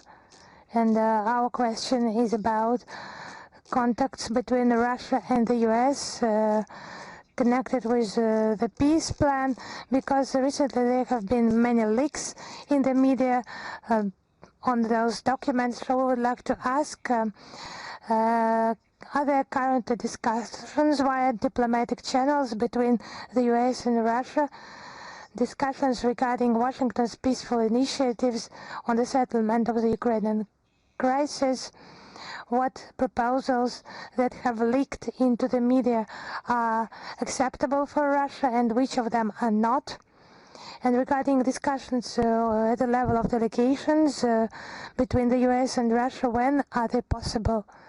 So let us begin with the first part of the question. The part about the events, the meetings, because as soon as they're prepared, they will be declared. I do not want to pronounce any fantasies, to invent something. Now, regarding those leaks, some of them fake, it's a negative perspective of the questions, the issues, the approaches to the problems that require serious discussion and targeted work. We understand that what is happening at media outlet, what is called leaks, links to unnamed sources, is to undermine the planned political diplomatic contacts, the events, the discussions, and so on and so forth. But the most interesting thing is there has been a proof of that. At first we have made comments. It used to be just our expert opinion, conclusion. And then all that has come out, just, I don't want, it's just this choir from NATO, from the EU. This procession has entered the stage, and they have started to cry out that nothing is satisfactory for them from those political diplomatic efforts. They just require attention to them, but it just leads to nothing good. It's obvious. It's just not about the violation of some ethics of negotiations process, but intended steps in order to form through the information field of the idea that would be profitable for those who can be qualified as the war party. I just don't want to make any additional comments to add some elements. If we have information we would like to share with you, we will do that as soon as possible, but there have been many comments by aide to the President of the Russian Federation and Russian Foreign Minister Sergei Lavrov. He mentioned this issue during his press conference, and if we have some data, we will come back to you. Thank you. Is News.ru with us? Yes, hello, Madam Zakharova. News.ru is with you. We have two questions today. The first one, we would like to know what is the assessment by the Russian Foreign Ministry of attempts by the Europeans to interfere in the discussion of Donald Trump's peaceful plan on Ukraine. So we have already mentioned that the aim is to disrupt the planned political, diplomatic approaches, processes. They have not abandoned the sick idea of imposing a strategic defeat on Russia, using Ukraine as an instrument of this detrimental policy. Why is that like that? Because they are connected with those ultra-liberal circles, and they have those revanchist ideas and globally and at the American continent. They're just developing that issue. They do not aim at peace. Peace means nothing to them. They would have implemented the Minsk agreement if they had been interested in a peaceful settlement. They would have done their best to support the Russian-Ukrainian negotiations in 2022 and not to disrupt them. And this year they would have applauded and would have facilitated the negotiations between Russia and Ukraine, but no, they have not done that. They were doing the contrary, and now they are the war party. They supply a colossal number of weapons, lethal and unlethal aid, political support of many kinds to the Kiev regime, despite its being smeared in extremism and corruption, and nothing stops them. For example, the crimes against civil population, crimes against children, in the past they would have meant the end of any contacts. And the corruption schemes that have been unveiled, they would just revoke diplomats, they would ban any shipments and support UN resolutions, relevant UN resolutions, but just nothing stops them. They have their objective, anti-Russian objective, and with the instrument supporting this Kiev regime. That is clear. Regarding the Ukrainian issue, the President of Turkey, Erdogan, has proposed to use the Turkish platform for negotiations on Ukraine. How relevant is the Istanbul format for Russia is now? You know, for us, any format that would involve the discussion of humanitarian aspects or political settlement, it is irrelevant for us.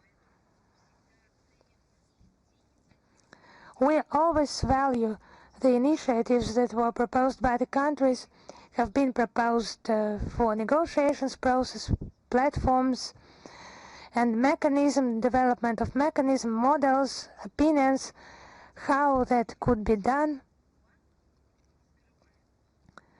And despite our relationship to the Bankova government, that we do not hide, we have always supported those contacts for humanitarian purposes, for the respect of people, for our desire for peace.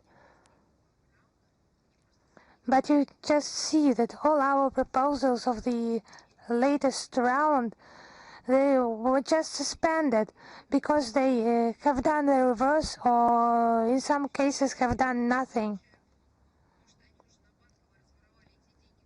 And maybe they have already stolen the money they have allocated for conducting any negotiations for any contacts in Turkey.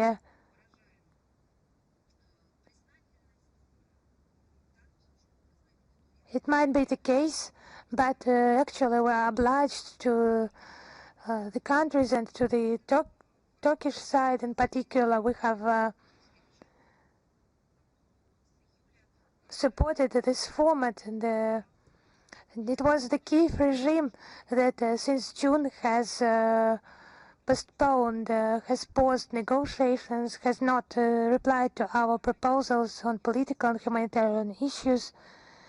And within the working group, they have not answered, they have not replied anything. There has been no agreement and so on. Thank you very much. Thank you. Is 1 second. Anna Delou with us. Yes, Madam Zakharova, hello. We have 2 questions today. The first one.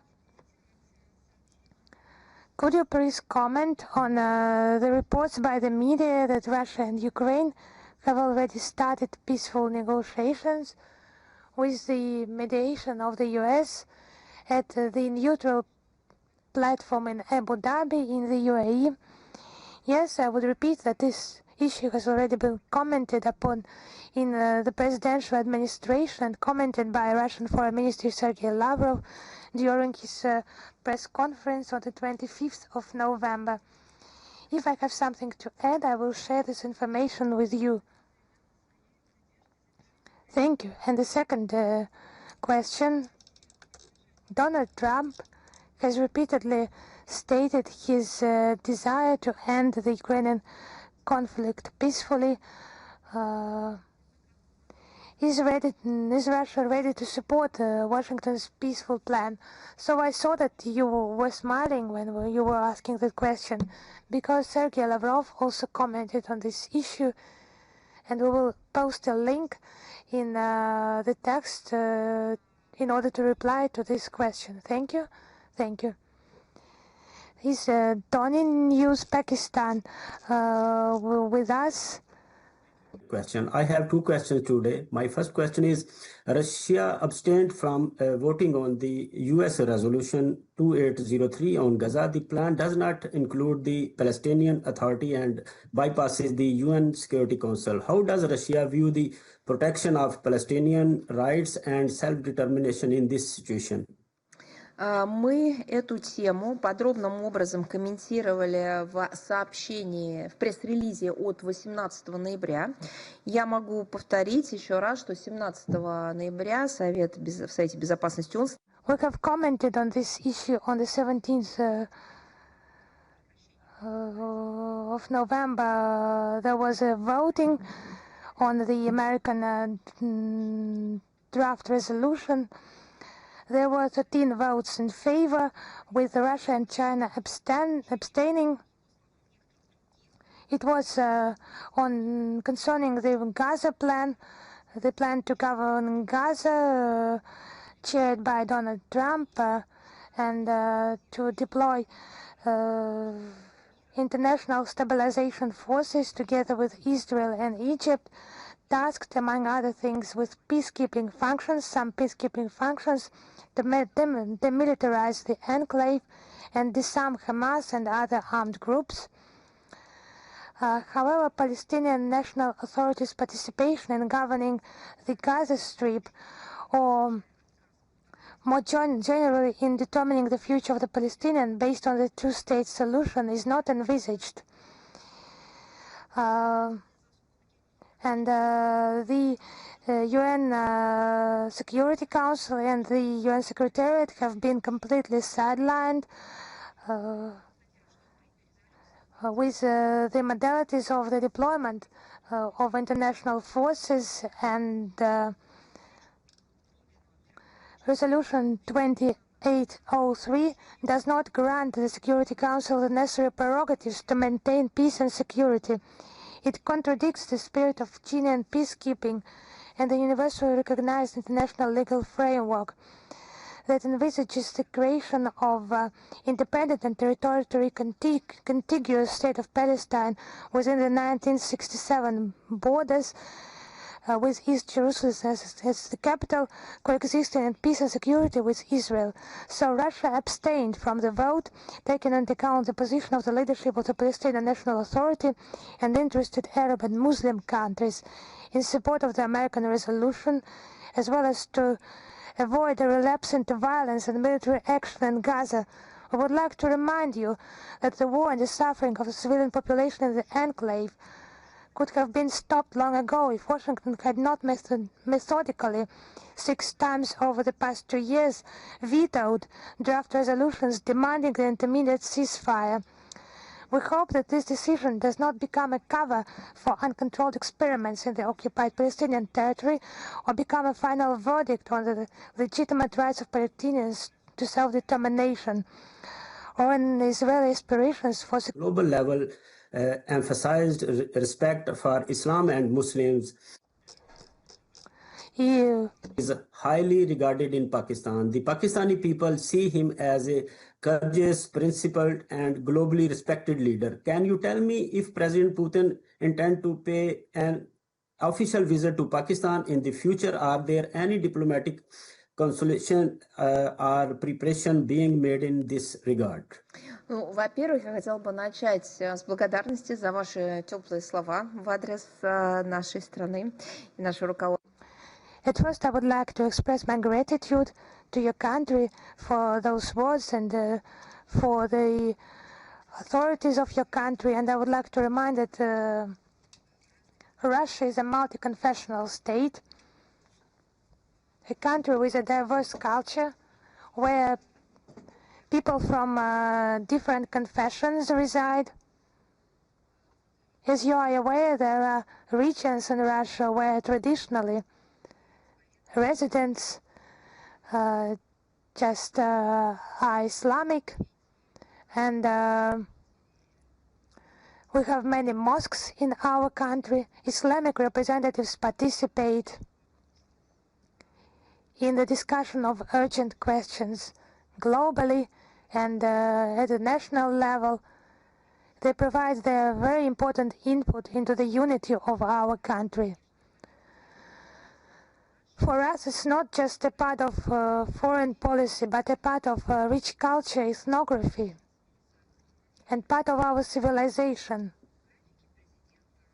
If we mention the president's schedule, traditionally it's commented upon by presidential administration. I would like to remind you that the head of our state has been invited to visit Islamabad, as well as several other countries. As it is customary in such cases, the media will be promptly informed of any decisions on this matter by the President of the Russian Federation. Thank you very much. Thank you. Is Bolt News with us? Yes, hello, Madam Zakharova. Our question is about Marco Rubio denying to hold meetings with the head of the European diplomacy, Kaja Kallas. Can we say that Baltic states have become a dangerous adventure for the White House? You know, traditionally, Russian Foreign Ministry does not comment on contacts between the third countries if there is no direct connotation with our state, but I understand him personally. Yes, thank you. Thank you very much. Is News Front with us? Yes, hello, Madam Zakharova. One question, if you allow me. On 19th of November, the European Commission presented a package of proposals on the increase of military mobility. How would you comment on this package?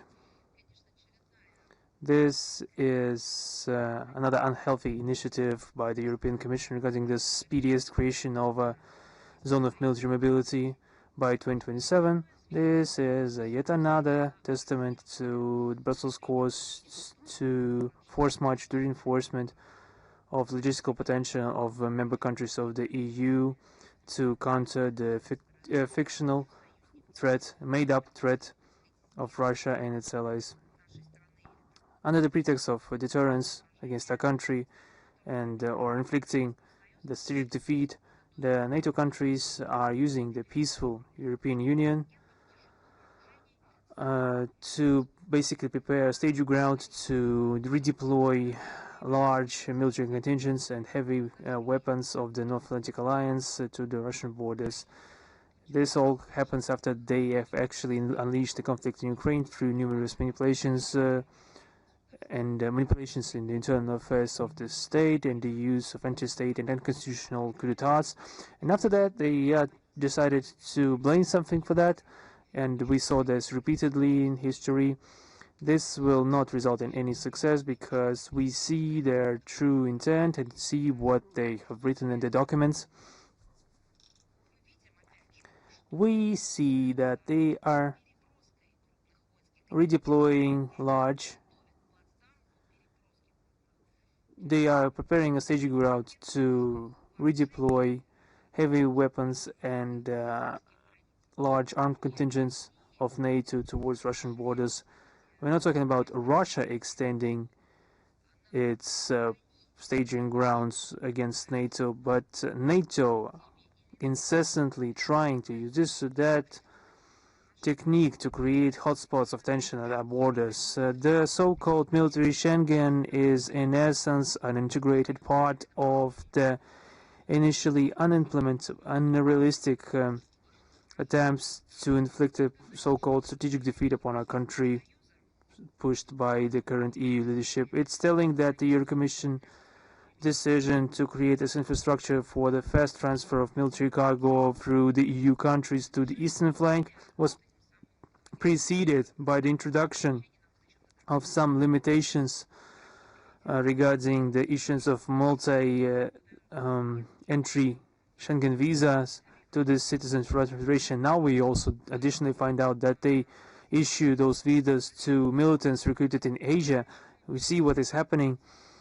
The main human rights principle of freedom of movement of citizens in the EU was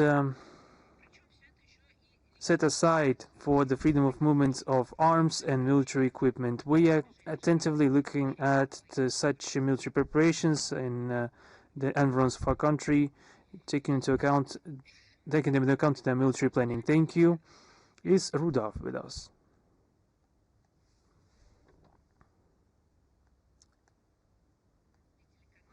Is Rudolf TV channel with us? Yes, good afternoon. So sorry for being late. Thanks a lot for your opportunity. I have three questions. My first question is that according to some sources from Syria, there are a number of Russian people in Hol and Rosh camps under the control of autonomous administration of North and East Syria. Could you please tell us approximately how many of them are in those two camps? Also, how many Russians have you returned from there? And do you have any plan to return the other ones?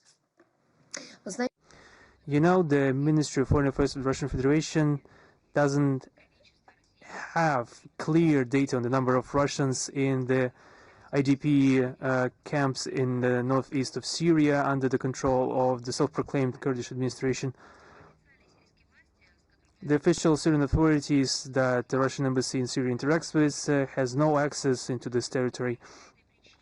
And for this cause, any attempts to identify and check the Russian citizens' state among the IDPs is not possible at the moment. In the framework of the implementation of the orders of the President and the government of the Russian Federation through the Ombudsman of the President of the Russian Federation on the Rights of the Child, Maria Lvova-Belova, from December 2018 to November 2024. 464 children were returned from aforementioned camps into Russia. Due to the events of December 2024 and the aggravation of the military political situation and the change of ruling authorities in Syria, any humanitarian operations to repatriate adolescents have been temporarily suspended. And second question is that, have you had any discussions with the Iranian authorities to provide them with military needs if they faced another attack from US or their allies? You know, responding to your question, I can only say that the exact practical topics discussed in the framework of the Russian-Iranian dialogue are determined by the provisions of the Treaty on the Comprehensive Strategic Partnership between our countries. It presupposes inter alia the development of military and military technical cooperation on a broad spectrum of questions. The last question is that there are reports in Iraq, and their families have told us as well, their sons have went to Ukraine or Russia to be participating in the war for some benefits, financial benefits. Do you confirm that there are Iraqi nationalities among Russian forces fighting against Ukrainian fronts? All questions related to the technical, organizational, and other specific aspects of the special military operation are managed by the Ministry of Defense of the Russian Federation, and it's not in our competence. We will readdress your question to our colleagues, and we will inform you on their response. Have a nice day. Thank you. Вам тоже взаимно. The same to you. Thank you. Is Author E with us? Yes, good afternoon, Author E. Greetings from Pskov at the conference It's Time to Live in Russia, with the support of the governor of the region who has expressed his gratitude to you. From all the people that respond to our moral values could be encouraged to come to Russia. Thank you for your kind words. Thank you. We have two questions today. How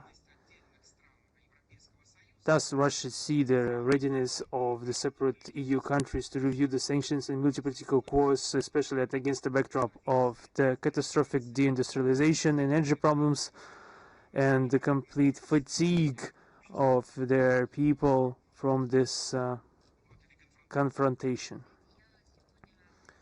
Well, I responded to similar questions today, and in the introductory part I dwelt into detail on the state of the economy in the EU in select states, and I said that instead of resolving economic issues, they are engaged in militarization, stating that this move could lead them out of the dark forest into the bright future. We already gave our revelations of that, and as I already said, we will share, of course, more concrete information in the text of today's briefing. What normalcy can we talk about in regards to them?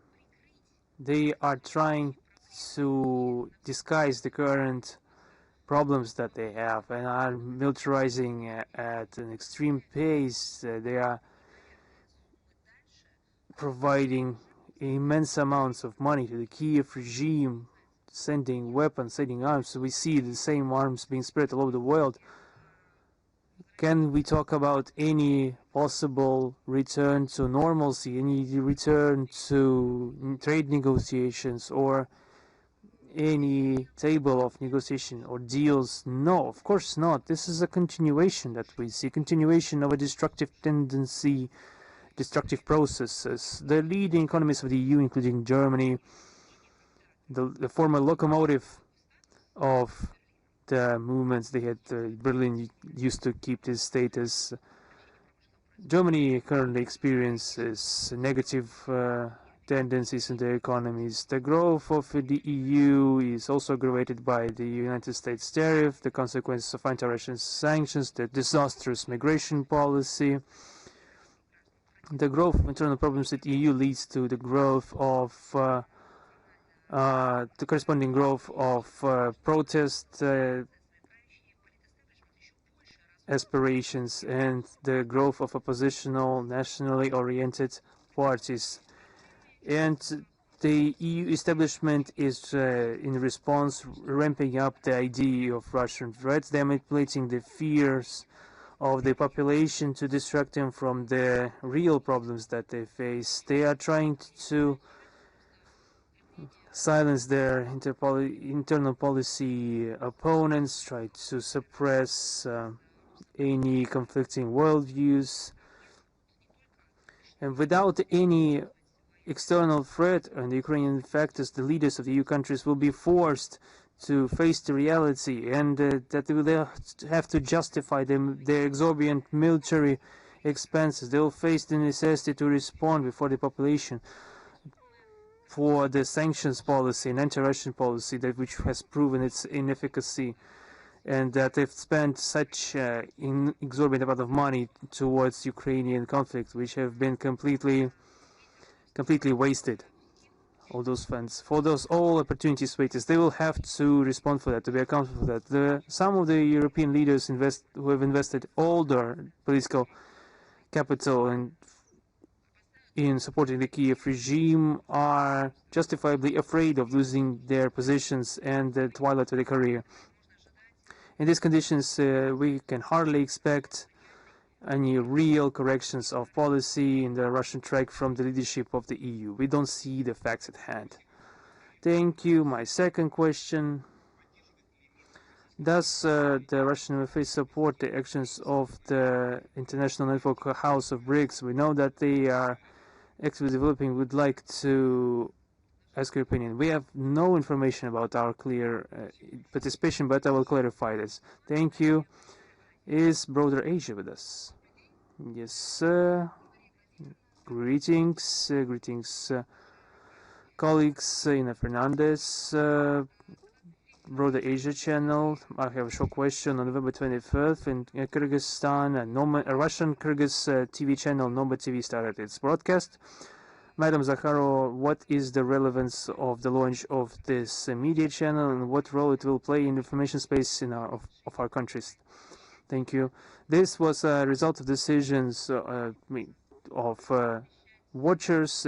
There was a TV channel previously in Kyrgyzstan which at some point stopped its broadcast. Then there were new plans and initiatives that was implemented on the organization of broadcast on a new technological level with the interesting organization of information process and the inclusion of Russian TV programs into the broadcast, and with a Bishkek-based news blog, and with a very professional collective and opportunity to broadcast in both Russian and Kyrgyz languages. A completely renewed, revitalized, highly technological and interesting information model. It's a joint model. It's not just something introduced from abroad.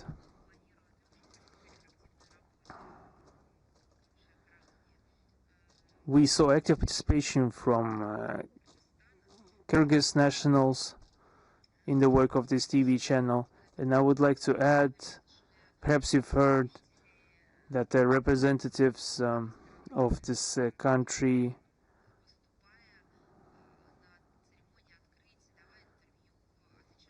who were responding to questions at the inauguration ceremony said that Kyrgyzstan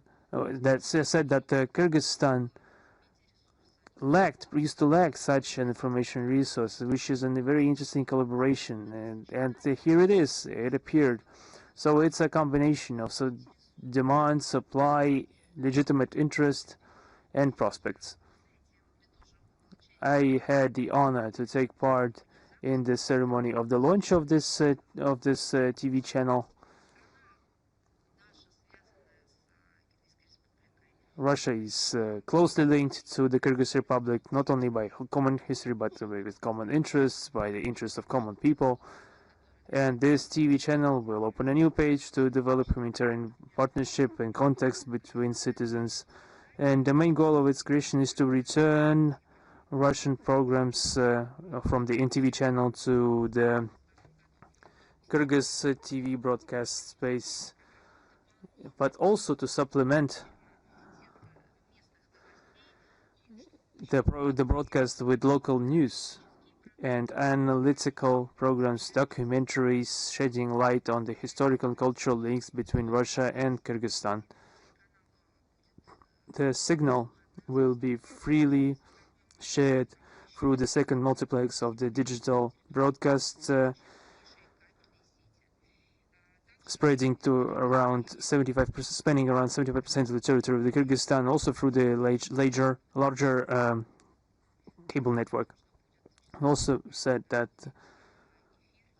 it would be a good initiative to supplement this by internet support of this TV channel, as is customary now with all large media holdings. So it's obvious here that the channel will help creating benevolent media backdrop against Russian Federation, Kyrgyz Republic, and also the further development of good neighborly relations between our countries. Thank you. Thank you. Is Embassy live with us today? Greetings, Madam Zakharova. Greetings, colleagues. I have two questions. The Western countries are frequently accusing Russia of using NGOs and non-profit organizations as an instrument of hybrid influence. However, it is them that are actively financing such structures throughout the world. In which you see the principal difference between the approaches of Moscow and Washington or Brussels to the popular diplomacy through NGO? They are financing the NGOs, making them the instrument of promoting their political or destructive even interests in other countries. But the West has always been a pioneer in that regard, because that's their invention, that it is them who managed in the worst sense of the world to reunite the capabilities of the public and the interest of the popular organizations that wanted to be useful in defending significant questions of environment, human rights, freedom of expression, freedom of religion, helping international development, reuniting all those efforts with the complete destructive, close-minded, dirtiest goals. And this is a conspiracy by the deep state authorities. This all came from the West. And that's the difference between us. That's their invention initially. There's a difference in making goals. The West uses NGOs as one of the instruments of their foreign policy to preserve their dominance in the world, in international relations, in the world arena. And Russia desires mutually beneficial international cooperation, promotion of common interests, and the views non-profit organizations, NGO of Russia and other countries as means of popular diplomacy, unofficial assistance in the development and promotion of bilateral relations, concerned citizens that are reuniting to resolve important issues, to searching for senses. You know, with the development of society, such organizations have garnered significant potential and capabilities. However, our geopolitical adversaries are using this advance for their own nefarious purposes of a single track. One of the examples is that the collective West are using the loyal members of the NGOs while planning and executing color revolutions. We all remember the results of these anti-constitutional coup d'etats. Also give another example, the environment. Instead of resolving real issues, the environmental organizations are being used as a means of political and economic pressure to hamper some projects, to gain preferential treatments and exert financial pressure upon some site, not to allow for some competitive projects. We've seen a lot of examples. So we saw the effects of financing of corresponding structures by Western governments and affiliated foundations with the budgets comparable to national reserves of some sovereign countries. Actually, the mentioned political figures and the organizations, they have the role to convey the ideas of Washington and Brussels and their relationship towards the establishment and the different intelligence communities of the Western countries is unacceptable for us, and it's unacceptable as an instrument by other countries, and we will not accept such a model in our country, because our diplomacy, it organically adds to the public mechanisms of diplomacy in order to find common ground, to hold common events, in order to create some additional guarantees of peace and stability. It's not about imposing some doctrinal ideas, brainwashing or recruiting people, nothing of the kind.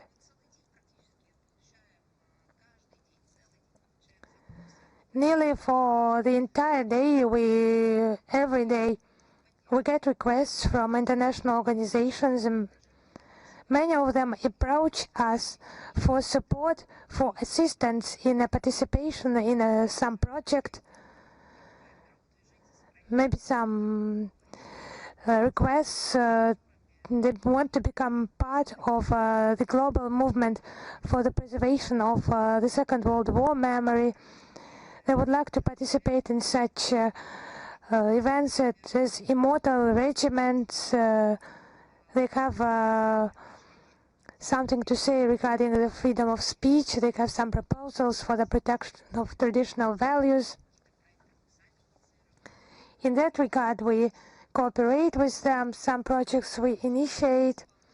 In some projects we collaborate. And somewhere we just implement their projects according to their requests. Some organizations, maybe some offer us some good deeds. And in Russia, we guarantee the independence of the public organizations of some dictatorship, of any dictatorship. Thank you. And my second question is about the Russian ambassador being summoned in Moldova allegedly because of the violation of the airspace of the Republic by Russian drones. How could you comment on that? I have already answered that question, but I can confirm that for the second week in a row, the Moldovan authorities are sharing their phobias on a drone attack allegedly of Russian origin. On the 20th of November, the ambassador of Russia in Moldova, Oleg Ozerov, was conveyed protests with regard to violation of airspace by drones. So there was no convincing proof of their Russian origin. It has not been detected, and Sando regime is just participating in accusations without proof. At first, those statements they were declared false, but after some consultations by Sander, the opposite stance was taken. But just show us your proof, but nothing of the kind. It's actually empty accusations against Russia. And the second case of summoning our ambassador was some case with a drone that looked like actually a Russian Gerbera drone that allegedly landed on the roof of one of the houses in Floresht district. But many experts and commentators, they pointed out some inconsistencies in this case, because the roof would have been damaged or the roof would have broken if that would have been the case. But on the photos we can see an undamaged drone on an undamaged roof of the building, as if it has been taken from the front line and put on this roof. On the Moldavian territory, it just looks like what the Kiev regime and its Western curators commonly do. So our targets are not situated on the territory of Moldova. The targets are solely the Ukrainian army sites. It's just also connected with this scandal with weapons smuggling. We have already mentioned that today. It's the real problem, actual problem. They are transported in trucks all over Moldova, maybe, and then they are taken out, and those stories are invented. They just tried to somehow counter this anger by the people and the closure of Russian Center of Science and Culture in Chisinau. I do not know what the objective was. Maybe some demonstration of reintegration. If drones are found in Europe, Moldova should also keep up as it is moving towards Euro integration. They should pay attention actually to medicine, to education, science, the areas like that. But they make up some stories that are obviously false. Once again, we state that Russia respects the sovereignty of Moldova.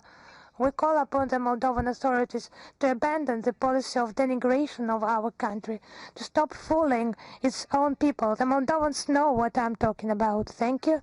If there are no more questions, have we forgotten about someone? Then goodbye to you. As I understand, we will meet again in winter only. All the best to you. Prosperity to you. Thank you.